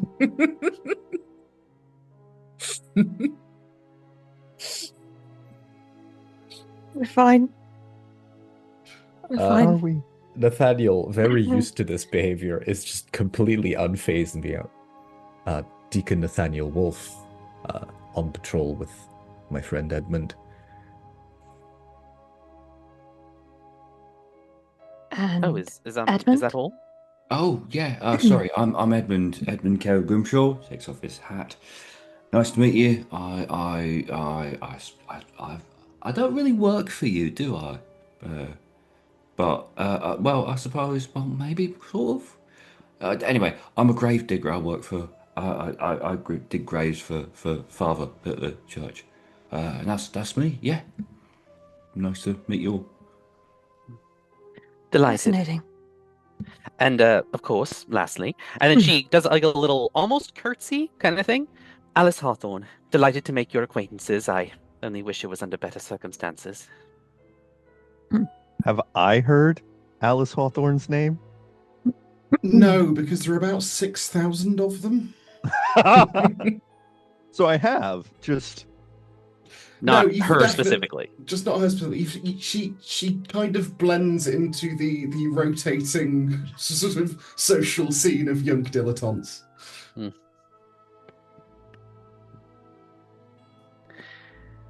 Right. Well, does anyone have any information they'd like to share? Anything they gathered from Well, the If- scenario we've just been witness to?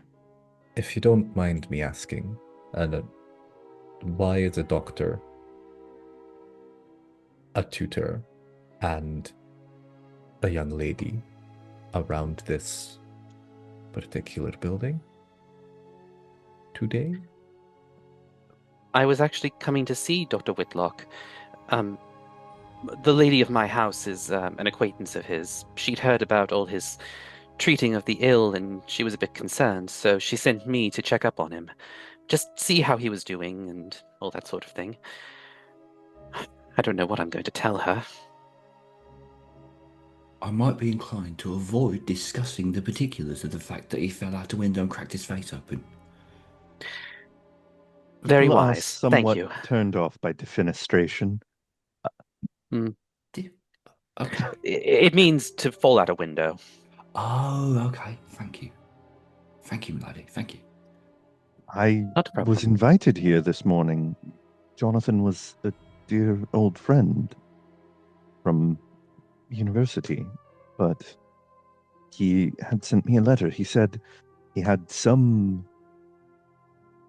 inklings of trouble about the sickness that he had been dealing with. And you can see like the dawning finally on Tristan that this may in fact have been the trouble that Jonathan had written about. It would seem someone else was troubled by the whole affair. At least that's how it seems. What with, well, you know. Is there anywhere in this courtyard to sit?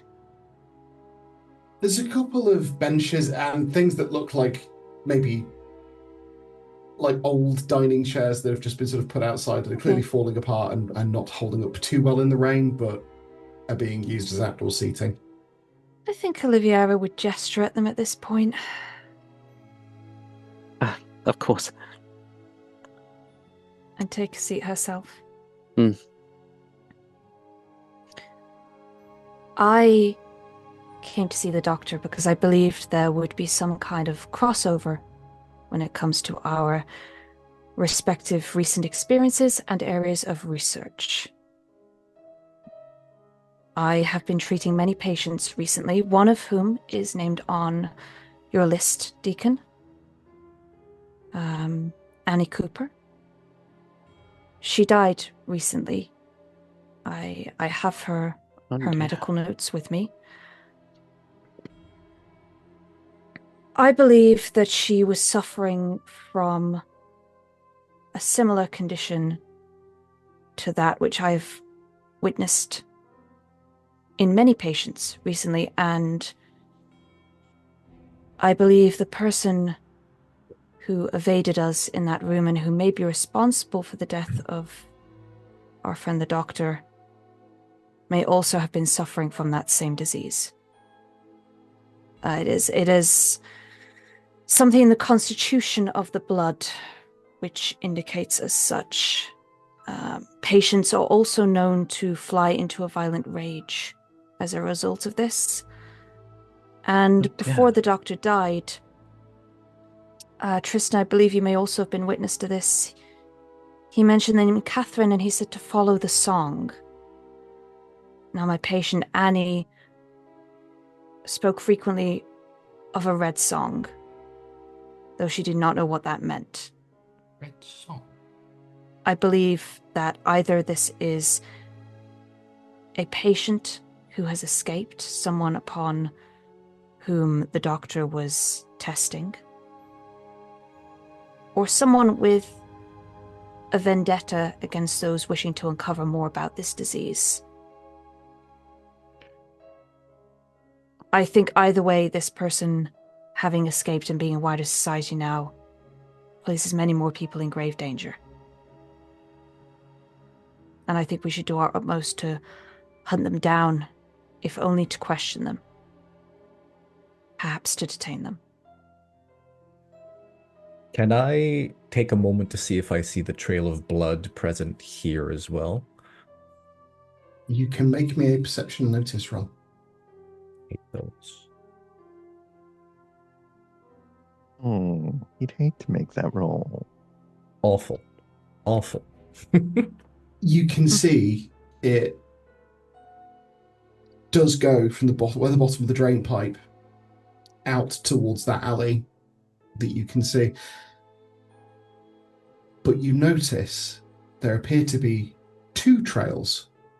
One based on the way the droplets have fallen going in, and one based on the way the droplets have fallen going out. The droplets going out appear to stop, become less frequent, and then stop on the way out of the alley. Would I notice anything specifically about these droplets? I have said that your sight has faded, but the ones you saw upstairs in the room were glowing red. It is possible that someone arrived, became infected, and left. Oh dear. But that Maybe would due mean to the scuffle. that would mean that if they're on the loose, Yeah, exactly. it would spread. Exactly. Oh dear. Oh dear. Such contamination happens so quickly? I was going to say, Olivia, you would know that it wouldn't be possible. You see that sort of manifestation after someone's been sick for a few days, you think, or quite a while after exposure. You'd think that it's more likely they were infected when they arrived. Nathaniel, do you share what you see with the group? I'm mulling it over still. I also want a reminder. Xander, you said that I got the impression that the destruction of whatever was on the table was thorough, not in a rage. It definitely had the force behind it that would make a rage seem likely, but it was thorough. It was consistent. You could see the scars on the table where this heavy bladed implement had been brought down repeatedly up and down the table. Okay. So perhaps a controlled rage. Okay. So would it perhaps seem as if someone who is infected has broken in, attacked the doctor, destroyed the equipment, and left? Maybe. And you said you found, Tristan, you said you found a fragment of an apron. He withdraws it from his pocket, but now he's holding it with, like, folds of his coat. Would this ring descriptive bells with us? It's a heavy leather apron. It's the sort of thing that would be used by lots of people doing lots of quite manual including jobs. myself. Yeah. Including yourself. Okay. Maybe Skip can pick up a trail. Yes. If we could, Edmund. Oh yes, the adorable dog. Yes. Yeah, he's Actually. careful. He looks adorable, but he's not great with strangers. Just be warned. That's all I'm saying. Be warned. Of course. Yeah, I suppose seeing as you've shared so much, I might as well share something as well. So from my point of view, I managed to get a bit of a frisk down of the body. Our friend, the deceased, So I managed to get, I found a couple of things on him. So there was this, and he holds up the pocket watch, and then there was this as well, the knife, and this. Now, and he looks at Olivia. Miss, I don't know, sorry, Doctor, I don't know what this is, and given how much he reacted when I put my beak in what was ever was upstairs, I'm thinking I'm maybe best not holding on to this or opening it myself. I'm happy to, but at the same time, I'm just thinking of your reaction upstairs. Sure. I mean, it was nothing personal against yourself. It was concern for your I've safety. been called far worse. I've been called far worse. It don't bother me. Sod it, and he opens. It is a selection of tuning forks, going from the very small to quite large. That's weird. Any musicians? Is there some Tuning medical forks. reason? Yeah, is there anything I'd garner from this? The song. Yeah. The song, conducting. While everyone else is chatting, Um, I'm going to take out one of the tuning forks. I'm going to take out one of the tuning forks. I'm just going to ding it and see if that does anything. It makes a clear, quite deep tone. I think this might. Yeah, the song. Perhaps they have to be played in a specific order? How many tuning forks? Looks to be about 16, and they do range in tone from very, very low to very, very high. It's quite a large case, but this sort of big. Something that people hear, something that changes their blood. She's just kind of murmuring to herself. Something. May I take a look at that? Sorry, after you. No, he's just muttering some You things also himself. pontificating. May I take a look at that watch, please? Of course. The pocket watch. Yeah, he hands that across. It looks silver to me. Hold it in the palm of my hand. Does anything change about it? Nope. Though it does look to have stopped about 30 minutes ago. Fair enough. The heavy fall will do that.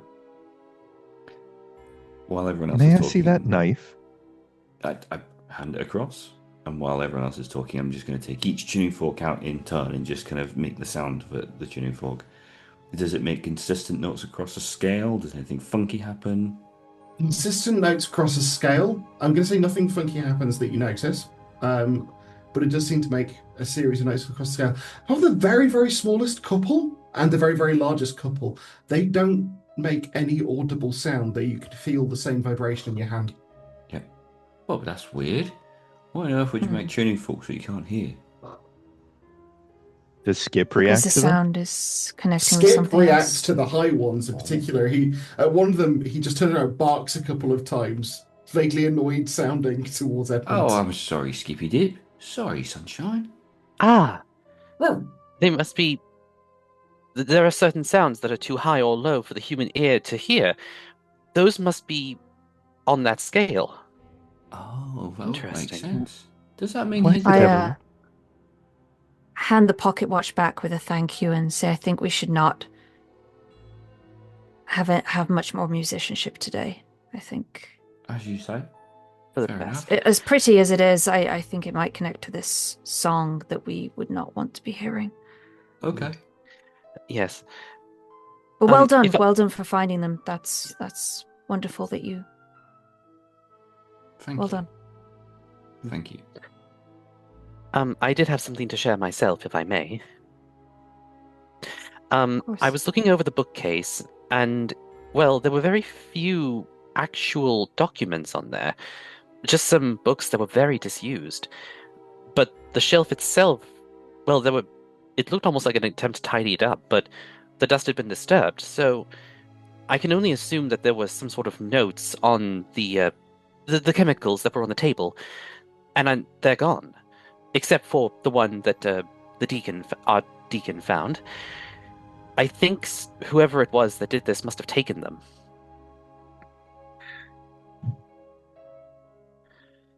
Which And looks down at the knife. I know we said that there was a rage that these people experience, but I don't know. That seems very deliberate. Hmm. I mean, the rage is quite a late stage. Do they still have their faculties during the rage? Would they have discretion enough to know what they're looking for? I'm guessing from what I've witnessed, they wouldn't at that What point. you've witnessed, it's an incredibly violent rage. People become Yeah. murderous towards anyone around them. Mhm. So, okay, I'm going to jump in at this point. I presumably would have seen a fair number of the victims of this particular illness. Is there anything that I would know to contribute to this conversation at this state in terms of the bodies and the aftermath of this?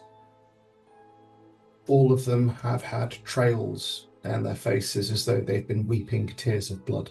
Okay, I share that information with the collective. That tracks. That makes a lot of sense. Why does Yes, that track? the blood droplets. If the person was infected, they would be dripping. Well, I mean, I've seen So- it. I've seen it on the bodies after they died, but I'm Oh, not sure well. I've seen it. I don't know. So- It's an early symptom of the disease, the Oh, rupturing of So the blood vessels in the eyes. It's a late symptom of the disease is the weeping blood. The Oh particular no, I meant hemorrhaging. the rupturing, the hemorrhaging is an initial symptom.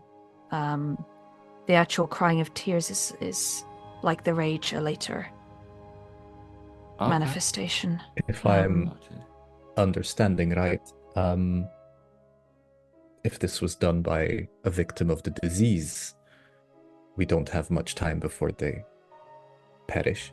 No.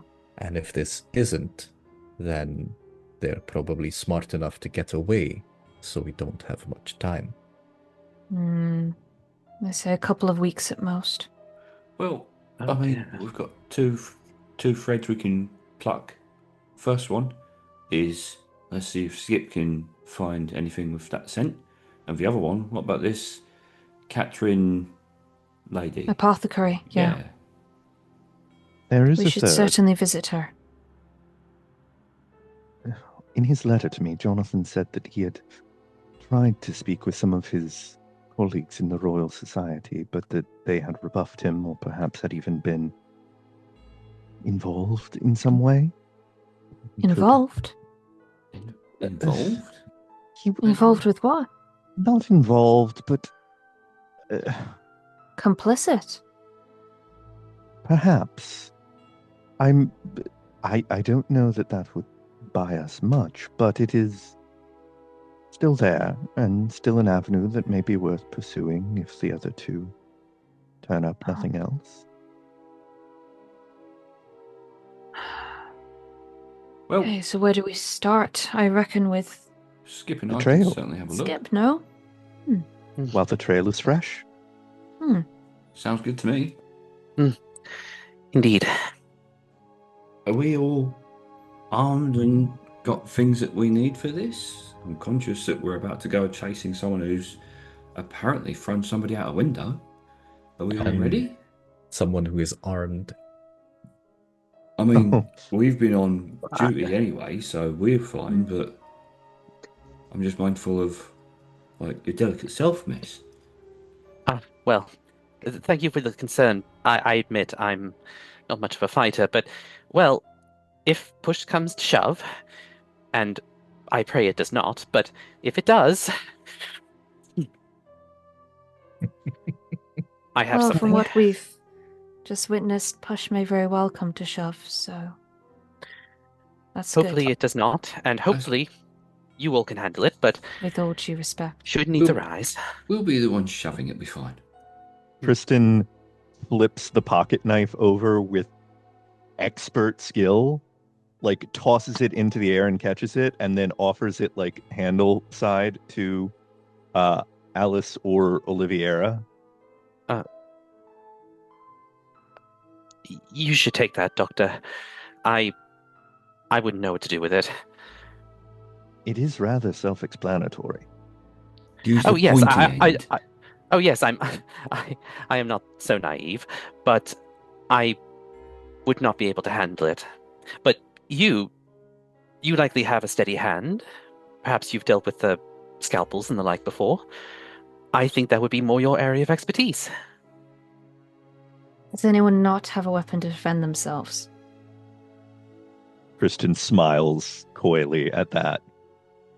All good. I think we're sharing the smile here. Mhm.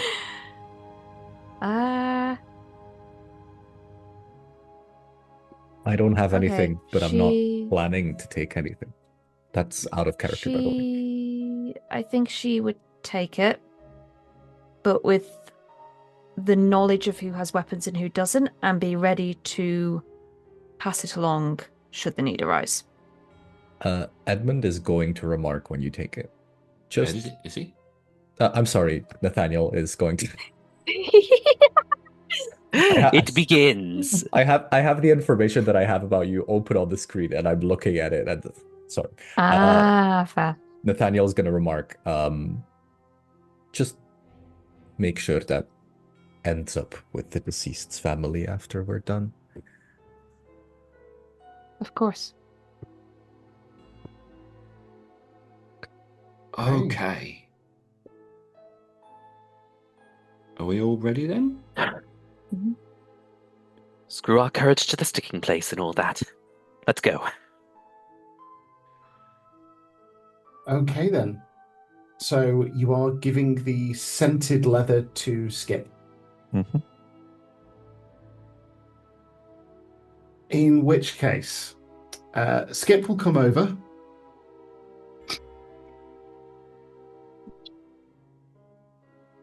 Snuffle at it briefly. And will then bark. And then just start skittering down the cobbles. Taking Oh, a dear. somewhat circuitous route through Whitechapel. At which point, I'm going to have to roll for Skip. Yeah. Perception notice roll. Of course, Skip has a Oh. character sheet, because how else would you Best subtract boy. life Best points? boy. Exactly. What? No. No. How much perception does No. Skip have? Does he have Yeah, more I was than going to me? say, he must have incredible Skip perception. has really good perception because, oddly enough, his languages skill is really low. So he's not got great science or general knowledge. So he's put a lot of points of perception. He gets 5 success levels.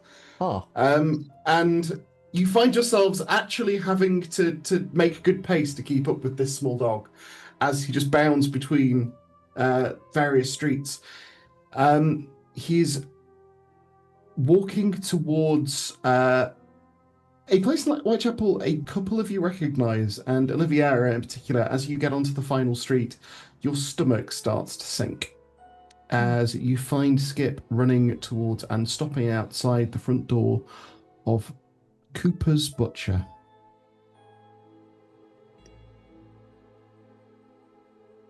You know Oh, wow. that behind this Oh, wow. is the house in which Annie Cooper, her husband, and her 4 Mhm. children lived. I share that information with the group. Oh dear. Could this have passed to their provender?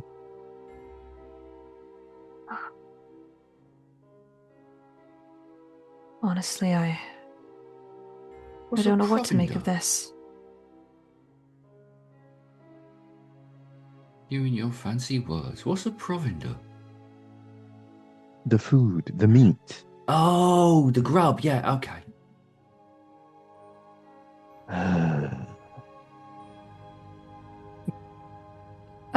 Out of character for a second, if that's all right, Xander.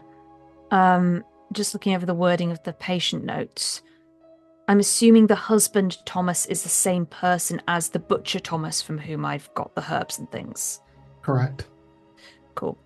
Just because he's referred to as both in quick succession without a connective, so I just wanted to check. Right. Oh, this. Are they still living there? Do I know? As far as you're aware, they were still living there. As far as you're aware, there was no signs that anyone else in the house was infected. Yeah. Okay. I also have a question out of character. In the letter I received from Father Sullivan, he said that Thomas Cooper would need his. Well, how did you write this? Council, Yeah, I believe. he would need his counsel. Yeah. Would I? Is that now? As far as you're aware, he was meant to be meeting with the father today because, obviously, with the funeral for his wife approaching, he was grieving. So he wouldn't be in. You aren't certain. He was Okay. meant to be meeting with him today. He didn't specify when. Okay. I think we should go in, but maybe only a couple of us. Perhaps people who he would expect to be here or with whom he's familiar. We don't want to alarm him if he's there. Very well. I shall remain here. Yeah, I can wait outside. Assuming the young miss doesn't mind me sticking around. Oh, not at all. Not at all.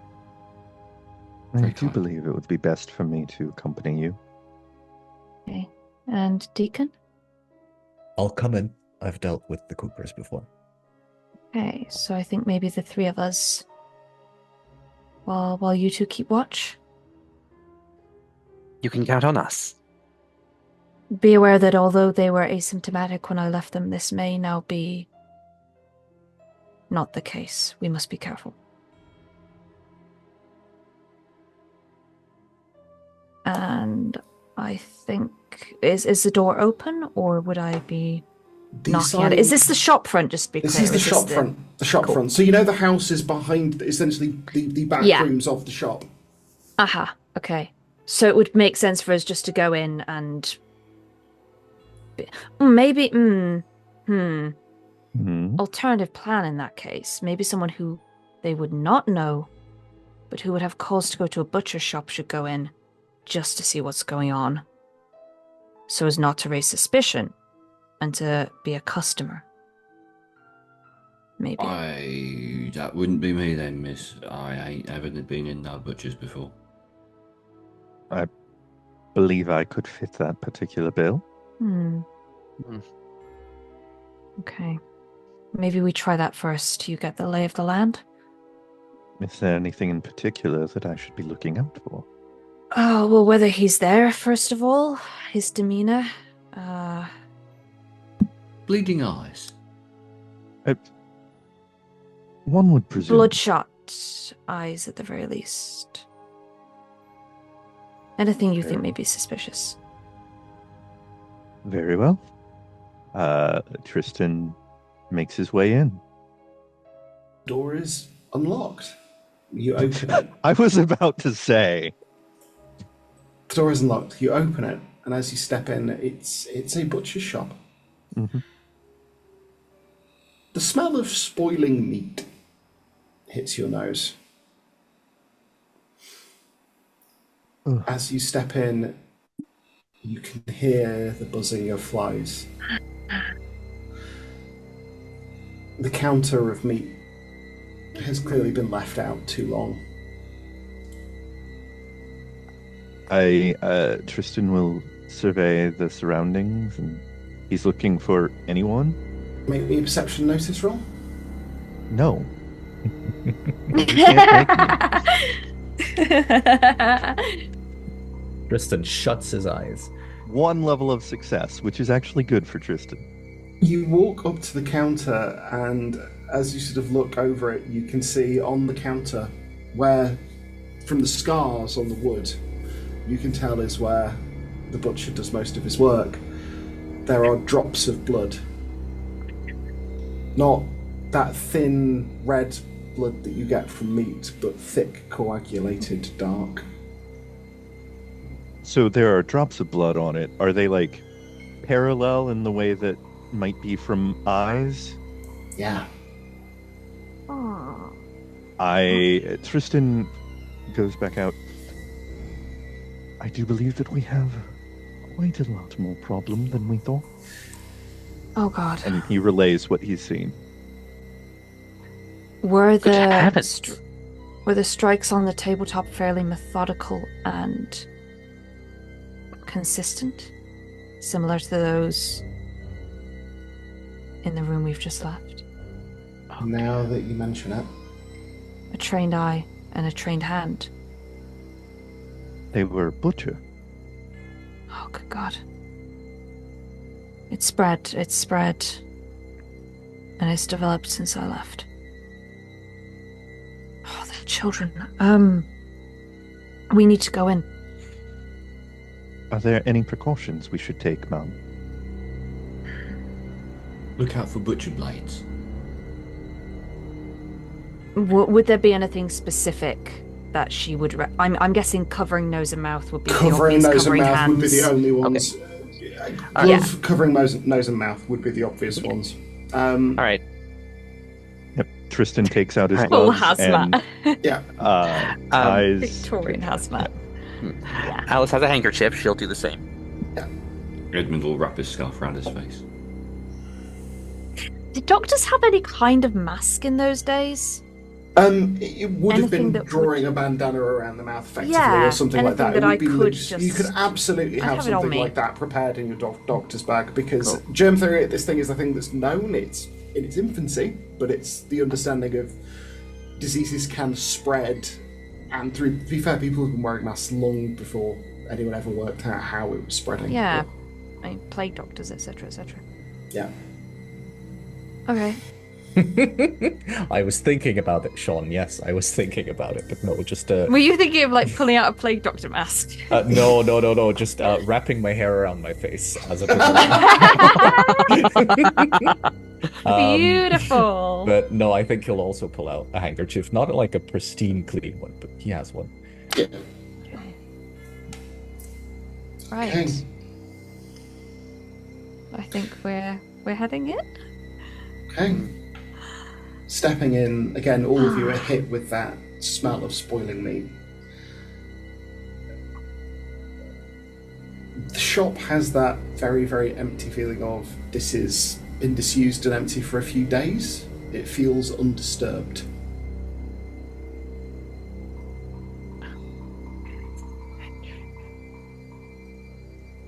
There is a door ahead of you that leads back further into the building. Has Skip joined us inside? Assuming that you are bringing him in, then yeah, you will. Yes, I am. I'm definitely wanting to make sure he's with us. How is he reacting? Baby. He's got his ears slightly down. He's doing that slightly hunched thing of that he can definitely smell something wrong, and he's getting the vibe off all of you that there is a cause for concern. So he's doing that dog thing of he's not making any noise right now. His tail's very still, and his eyes are darting around, and he's sniffing at the air a lot. So he's being very wary. Yep. Skippy dip, sentry. Oh! And he will turn around and plant himself in the door and start staring up at it. What a smart little fellow. Oh, he's a treat. Tail Quite wonderful. momentarily.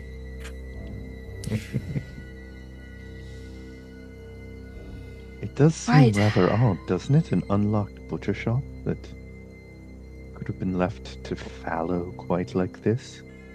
I don't think the butcher is much concerned with it anymore. Well, but other people, presumably they had clientele. Perhaps the door was locked, but it recently became unlocked when he came through. And he returned. Well, we're not going to find out here. True enough. Shall we? All right. I suppose so. Tristan Okay. takes the lead. So, at this point, the important point to make. So you're all being affected by the smell of the meat. Edmund can't smell anything like that. Just to be clear, he doesn't realize that the meat's off. He doesn't get a sense of that. He's not being told that explicitly. He doesn't smell it. So the only Oh thing my that he knows that is goodness. disturbing him is the blood marks. Oh, it was literal. Okay. Noticing the blood marks, they are dry. They look like they've been there for a while. They are not fresh like the ones you've seen in Dr. Whitlock's room.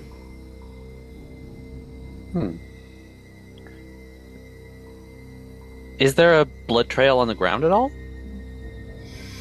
No, it looks like a few droplets have fallen onto the counter, but there don't appear to be any on the floor that you can see.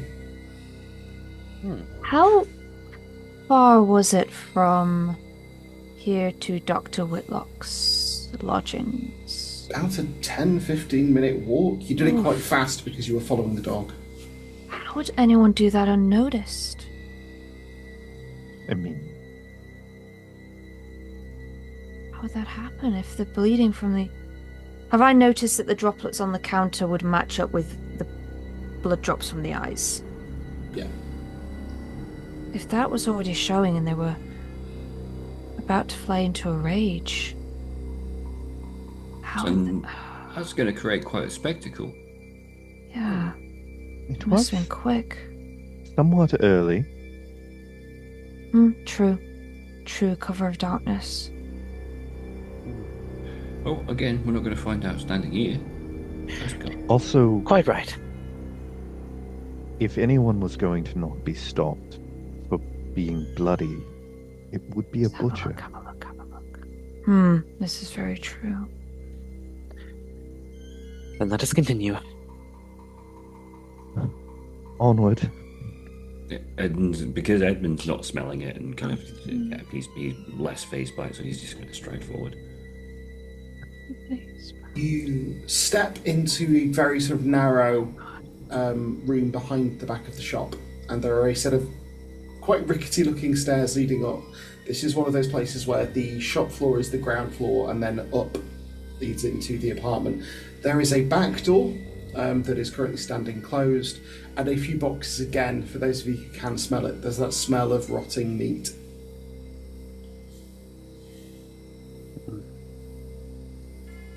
So, out or up? Up. Yeah, I think up. Yeah, What are the kids? just to be on the safe side. You head up. The stairs lead straight onto a landing and a corridor that lead through into the upper room in this building. Everyone can make me a perception notice roll, other than... no, actually, everyone can make me a perception notice roll. You are going to notice different things. I will say that elementary observation can apply here. 2 levels of Notice, success. perception. Very nice. For me, because I'm not smelling anything, I'm going to focus more on what I can hear. Yes, Reno, we get it. Understood. So, Alice, you Hold are... on. Could we, for the viewer's sake, say Yeah. what we like when you explain Oh. what? Very good point. Very good point. Sure. Yes. So we have had. In fact, I'll let everyone go through. Tristan first. 2 levels of success. Alice. 0 levels of success. This girl can't see anything. Nathaniel. 5 levels of success. Edmund. 2 levels of success. And Oliviera. 1 level of success. So, immediately on 5 levels of success, your nose picks out something on the way up the stairs, Nathaniel. Underneath that smell of rotting meat, there is that distinct smell of stale sweat and sweetness that comes with humans who are sick. As you step into the upstairs, it is a cramped room. There is a small table in the far corner towards the front, and a small area near it that's clearly used as a kitchen. Stove in the far corner. There are several sleeping pallets spread around the room, enough to house the 4 children, and a modest but reasonably sizable double bed against one wall, which was clearly where the parents slept, with a curtain that could be drawn across to give them some privacy. All of the bedclothes are rumpled and clearly very well used, and there is the stink of sickness coming off all of it, for those of you who can smell it. There is a pinkness to the sweat stains on all of the mattresses and pallets. but the room is empty.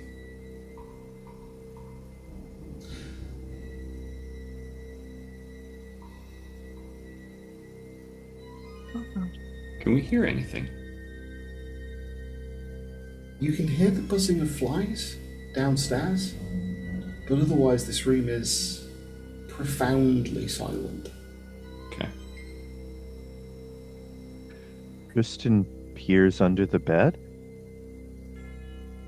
No sign of anything under there. Are Sure, there... Lilo. Okay. Sorry, Lilo, you're going to ask a question. Yeah.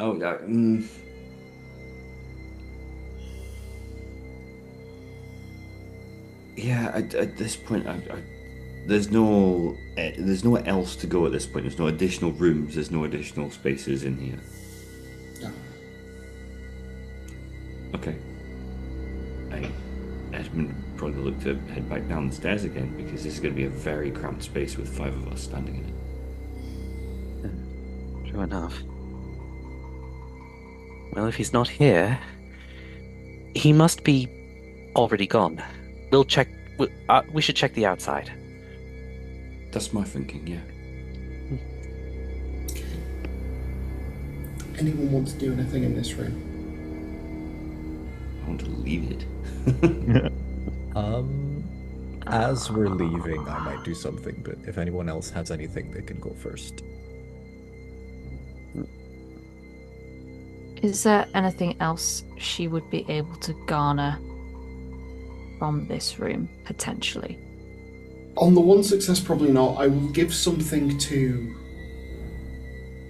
Nathaniel because of the level of success. The sweat stains in the pallets that have been used by the children are more recent. They are still looking slightly damp, so they've not had time to thoroughly dry. The bed doesn't look like it's been... the double bed does not look as though it's been as recently slept in.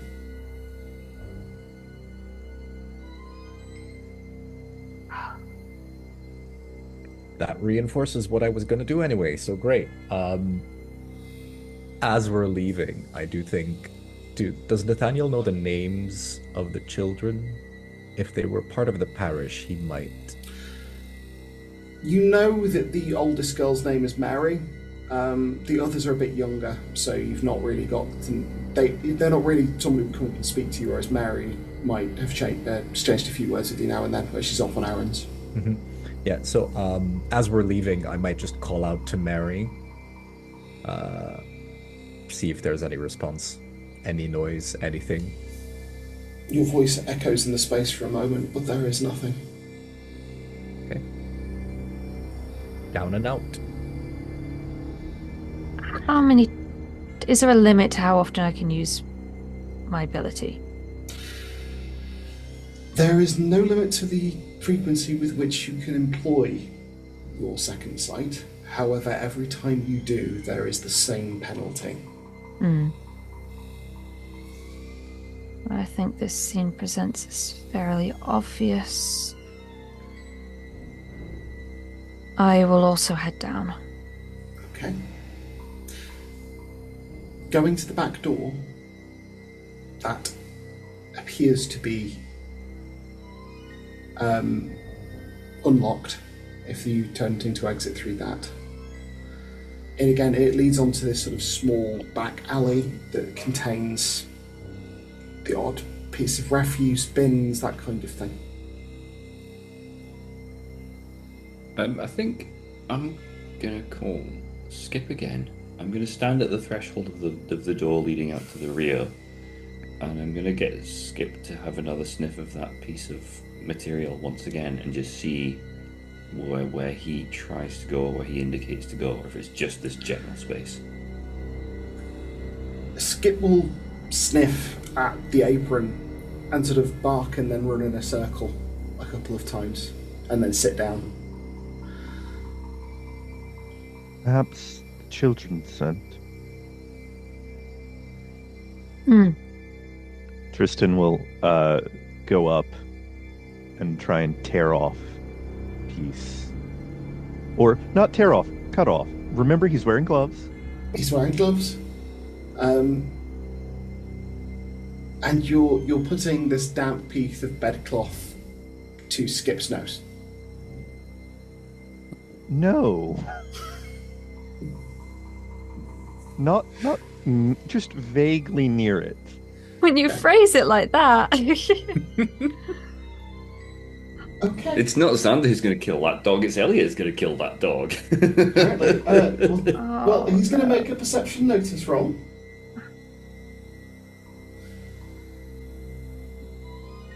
And then he's going to make a constitution roll. Don't you dare. No. Don't you. No. Please. You made him smell essence of sick Victorian child. So, for the For the viewers op- watching at home, everyone will be really pleased to hear that he got a 3 on the perception check and a 3 levels of success on the constitution roll as well, and therefore does not succumb to a horrifying illness. Question. Is it known at this point that alcohol sterilizes things?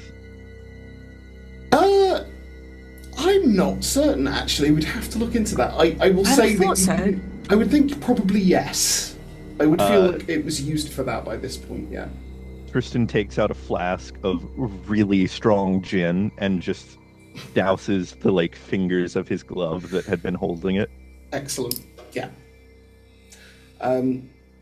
Skip will sniff at the cloth, bark a couple of times, and then start sprinting down the street. Good boy. Okay. And then Follow that dog. We follow the dog. Hey, you follow the dog.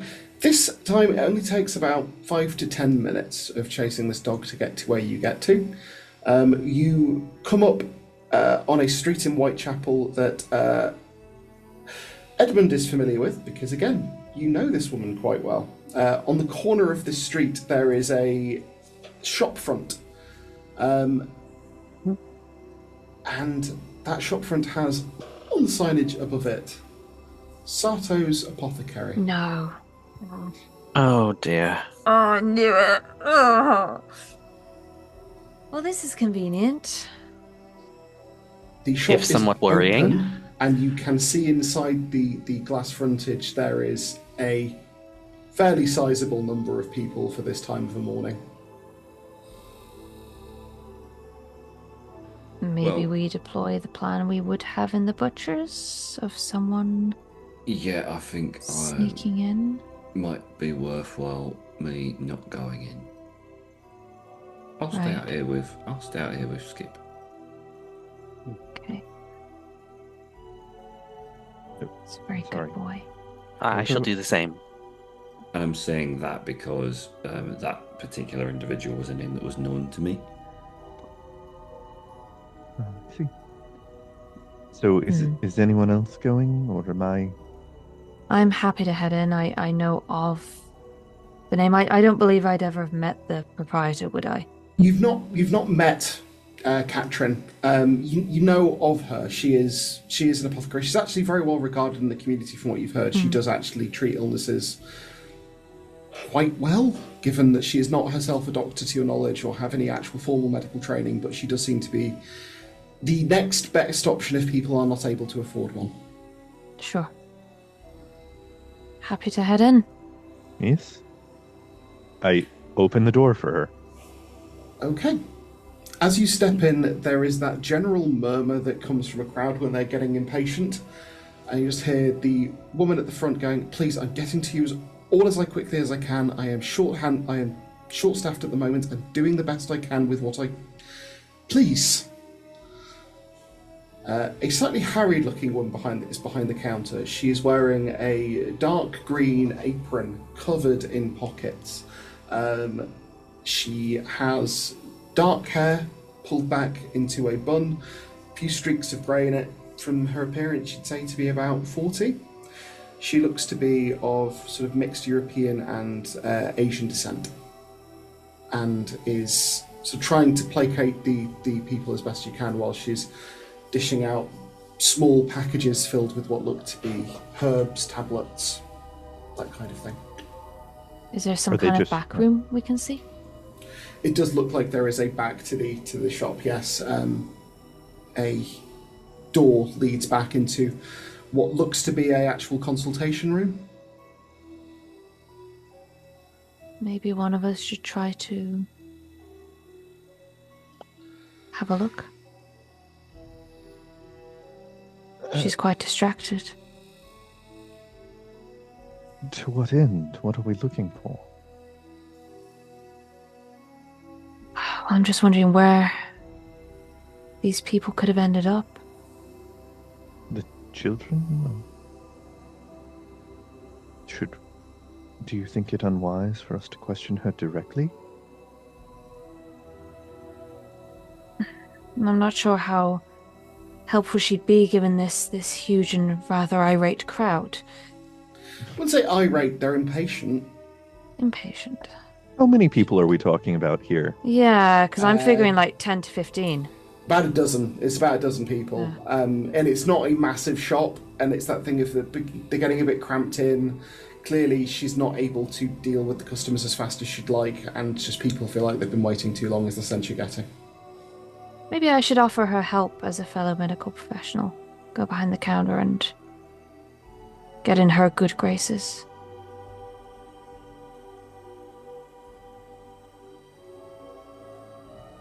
I By all means. get to use the classic "I'm a doctor" line. Can I help you at all? It seems that you said you were understaffed. I am actually a qualified doctor. A doctor? I've heard about you. Dr. Yes, Oliviera Rice, yes. I won't turn you away. Hey, I go around, I'm assuming I go around a counter and Yeah. start helping dispense medication. Okay then. On that note, I will ask you to make me a doctor plus intelligence roll to quickly diagnose and utilise the supplies that are available in the shop to give people the correct medicines to see them on their way. I believe in you. Doctor Intelligence, yeah? Yeah. Cool. There's a game based entirely around this that's also vaguely eldritch. Submit. 2 levels of success. On 2 levels of success, a lot of the things that people are coming in for are relatively garden variety illnesses that you know how to treat quickly, and she's got a full apothecary's cabinet which is well labelled. You know what most of the uses of these various herbs and tinctures are from your studies, and are able to quickly help her dispense medicine. And the number dwindles down from 12 to 8 to 4 to actually most of the patients having actually been seen and having left. She sighs and places her hands on the table for a moment. Thank you. Not a problem. Things have been busy the last couple of months. Don't I know it? Is that why you're here? Catherine Sato. Oliviera Rice. She offers a hand. I take the hand. I'm wearing gloves, it's fine. Sure. I was wondering if you'd had any patients recently with illnesses of a slightly more severe nature. Yes, I'm using the consultation room as a triage centre. I figured. I'm actually looking after, Children? How did you know? 4 of them? Yes, the Coopers. Mary works here some days, and she didn't turn up for work. So I was getting worried. I went over and looked, and they were... Couldn't find the dad. The mum passed a couple of days ago. They hadn't been fed. They hadn't been... I'm not licensed, so... I didn't know what to do. It's okay. May I see them? Please, any help is... Nothing is working. Nothing is bringing down the fever. I can't... None of the usual cures I would use for this type of illness are doing anything. It looks like tuberculosis in the way it spreads to the lungs, but it comes on so fast.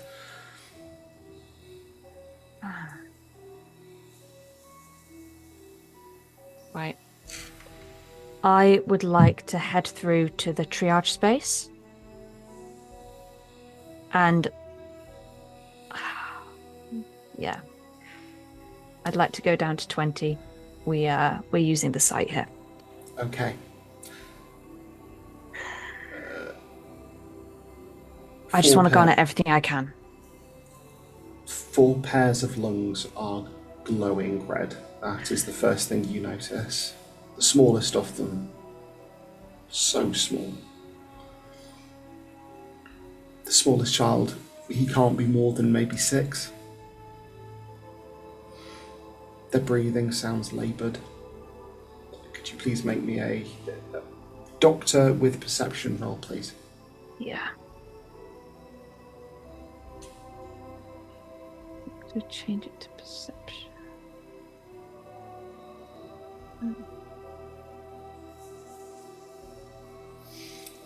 Tristan, are you stepping into this room as well?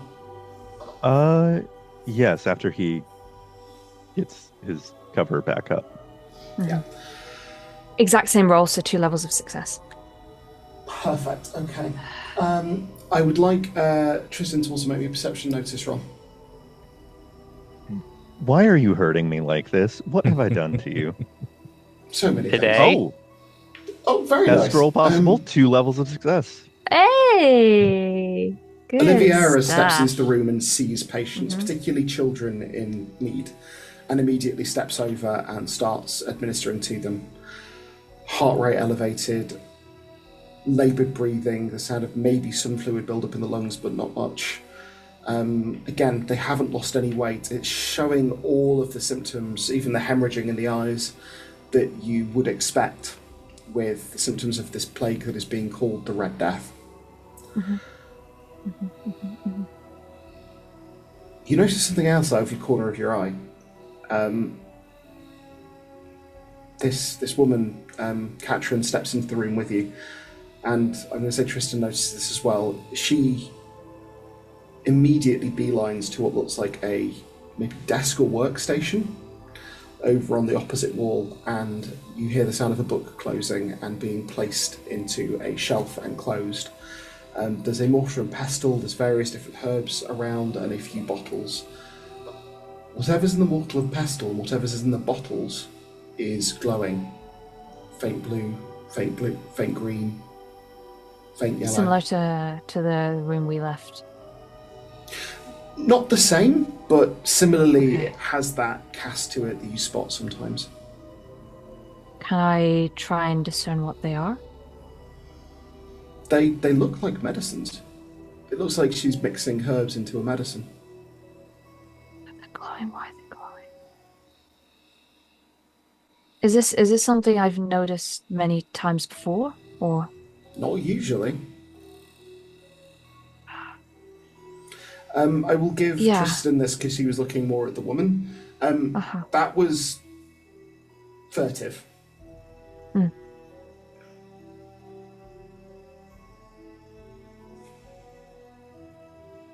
I whisper to Oliviera as quietly as possible about the book. Okay. What do you know about this plague? Only what I've divulged already. Oh no, he's talking to Catherine. Oh, sorry. It came on about 2 months ago. It's violent and inspires violence, which I've never seen with another illness before. It's spreading quickly, and I suspect if it's anything like the tuberculosis that I've seen before, there's probably a fair few people who have it who don't know. Sometimes only one person in the family shows symptoms initially, but all of them are coming down with it in a couple of weeks, which probably means they've been exposed a lot earlier and are only later on showing signs. My usual cures aren't working. Fevers can be reduced but not broken. I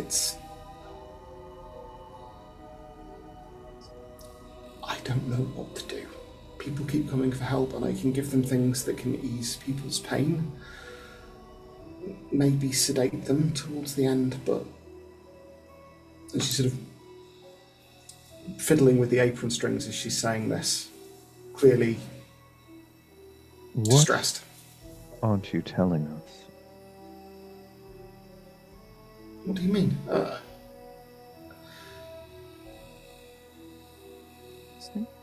The hand drops to the drawer that she's just covered. I'm just going to check. What time of day is this at this point? We're probably getting towards late morning, like Okay. almost So noon. when we arrived, there were a lot of people here. Mm-hmm. Between Oliveira and Catherine, they worked through the number of people who were there at that point in time. There are going to be other people who will be arriving during this time throughout. Mm-hmm. And there's a group of us stood outside. I'm going to posit that as they're coming outside, I'm opening the door and loudly going, no, step right in, she'll be back out in just a moment, or something to that effect. Okay. She does look slightly agitated by that, as though... if you'll... Can I leave you with the children? I trust you're able to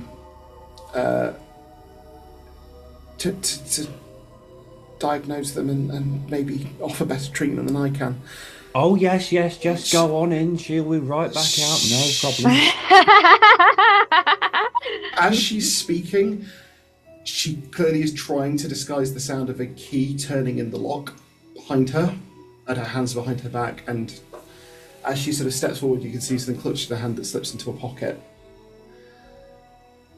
Just to catch her off guard a little, these tinctures on the desk here, what is it you've been mixing up?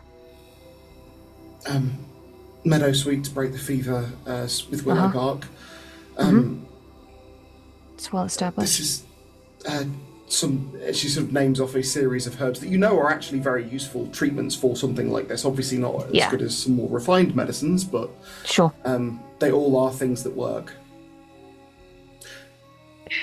You can make me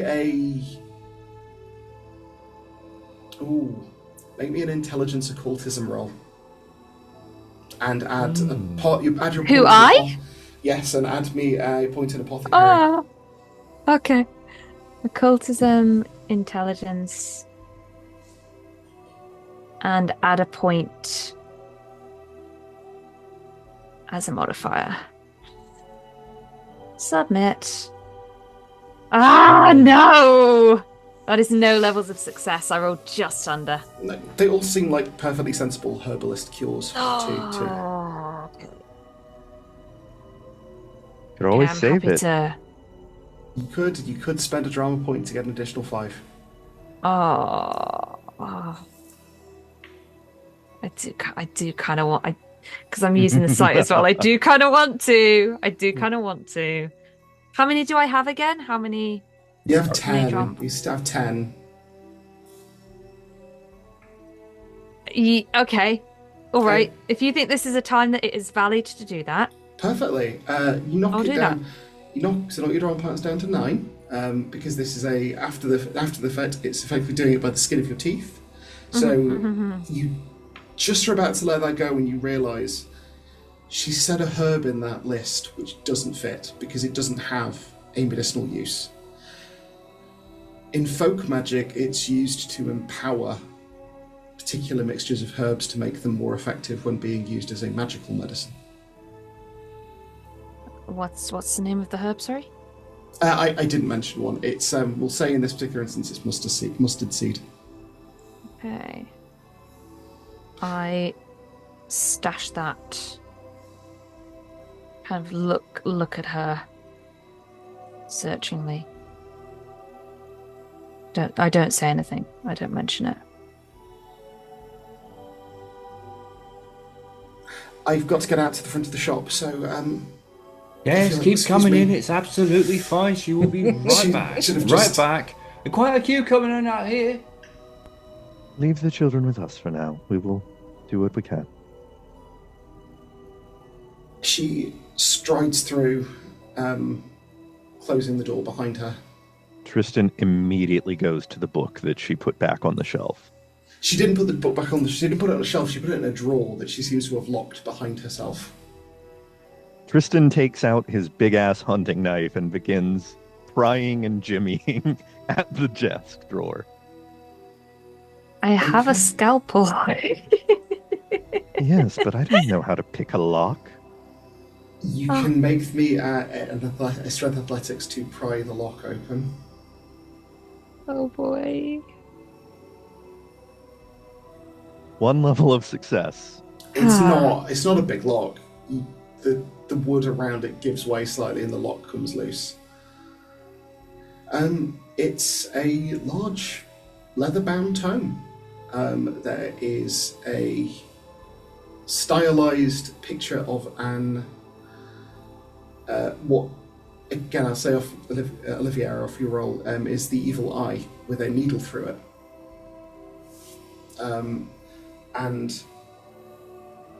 Are you opening it and taking a look? Oh, absolutely. It's a handwritten grimoire of curatives, folk medicine, and protective magics. It's probably the most illegal thing you've seen in months. Illegal? Yes, under the new witchcraft laws, this kind of thing could get you sentenced to prison for life, maybe even death. Oh. I look pointedly at Oliviera as I show her the book. Mustard seed mention makes sense. Okay. So, are we dealing with a witch, or...? I think we're dealing with someone who dabbles in folk magic. Certainly. There's that have people are harmed the desperate. children? I doubt it. I doubt it. Oliviera, looking at the state the children are in, and looking at some of the tinctures that have been used, you suspect it's maybe what's kept the children alive.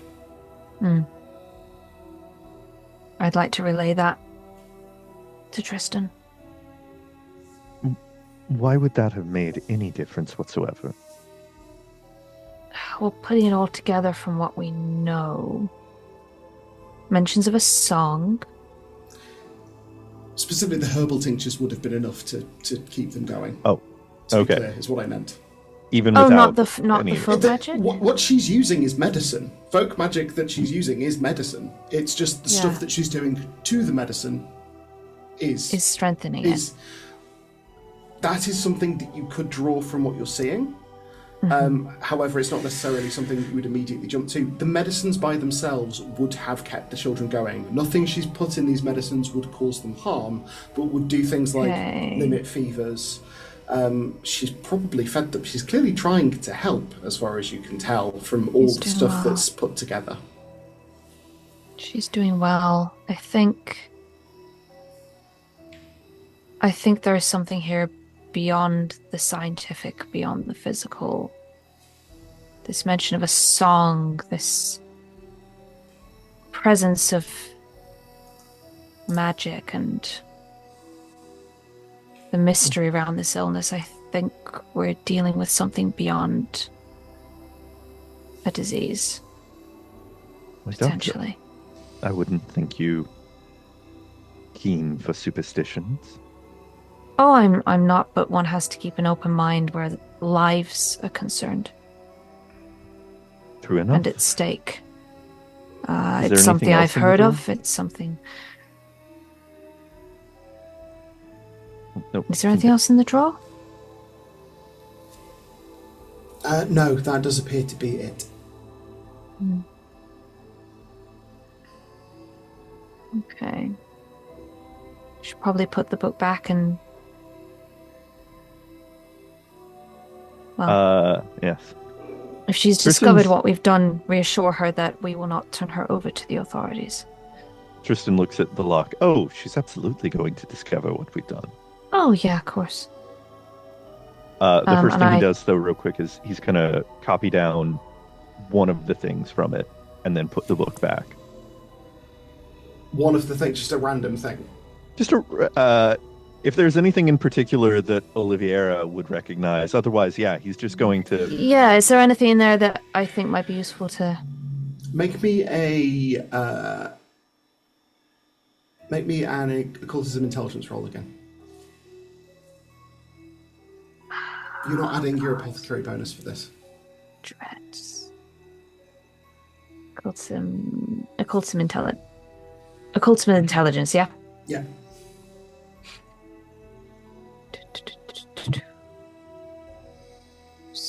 Yeah, okay. On a That's one one. level of success.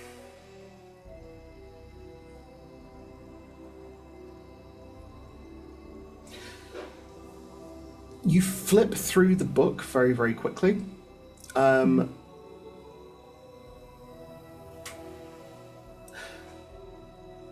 There is something that goes beyond being a cure into being a spell that you come across. It appears to be a spell intended to provide some degree of protection from effectively supernatural harm.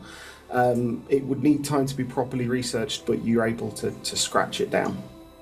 Okay. In German. It's not in... No. I'm writing it down. Oh, you're in German. writing it down in German. Okay, In case- yeah, you're able in to case translate someone- it. Understood. You're able to translate it into German, yeah, as you do it. That's absolutely fine. You do have that language. At that point, I will say the patients out the front have largely been sort of given their dues, at which point the door opens. You've placed the shelf back. It doesn't quite sit right because as you've prized it, you've basically prized the wood slightly loose and it's sitting. How are the children? How are the children? GM, how are they? Not doing great. They are definitely worsening. Given how long ago you saw them, their illness is progressing faster than it should be. Okay. I think it might be worth trying one of the tinctures. What is it you usually give them? What has been keeping this at bay? Of these, and I gesture towards what's on the... She goes over and handles what looks like a series of crushed flowers meadowsweet. It looks like a combination of the various different things she was talking about. Okay, it's the same kind of thing I've been using. Okay. Mix this into a tea, feed it to them along with any nourishment they'll take. It doesn't... It's not a cure, but it does help. Okay. I go ahead and start doing that. Just preparing whatever I can. You're able to give them this tincture, and you do see an improvement. With the sight active, you can see momentarily this light that is infused into the tea as you mix the tincture into it. As the children manage to choke down this liquid after it's cooled, you can see it pass down into their body, and momentarily you see these two sort of different coloured lights, the bluey green teal with the red almost fighting each other, the teal quickly fading as the red overtakes it. And is this anything to do with the mustard seed? Is this anything to do with the more supernatural side of protection, or is this just the basic kind of tea that I was giving people? It's not dissimilar to the sort of stuff you would mix together. If something else has been done to it, it is not something you're familiar with.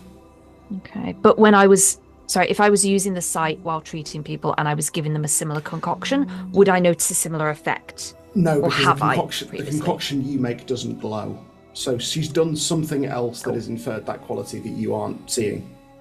I'd like to ask her what, please. Feel free to ask. You've modified this from the treatments that I would usually use. What is it specifically you've added, if I may ask? Have no fear in telling me. Please make me a willpower influence roll. Okay. Said in the most demanding voice.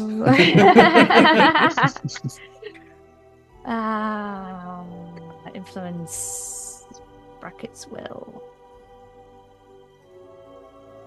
Will they or won't they? Submit. Oh, 3 levels of success. Very nice. I've done nothing. It's which, as she's saying that, making eye contact with you, The small child in the bed between you chokes weakly and coughs, and a small goblet of blood just splatters across the pillow.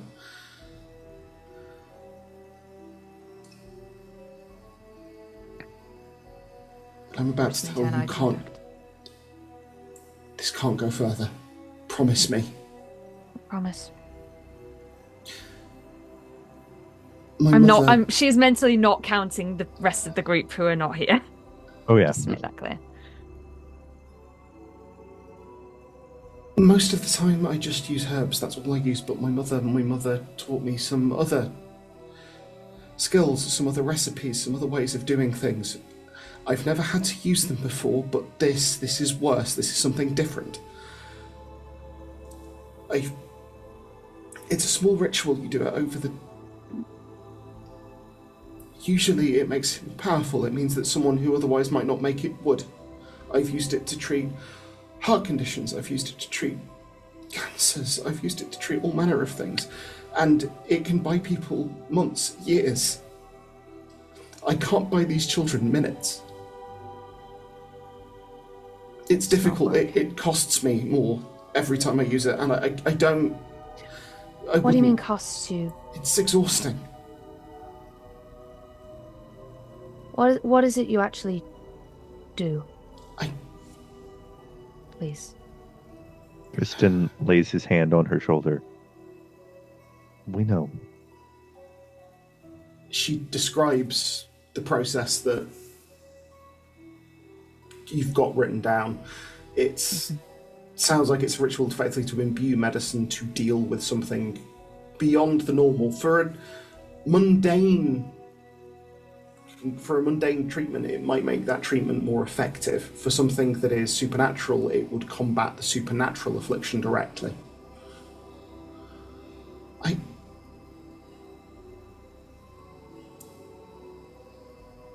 couldn't help their mother.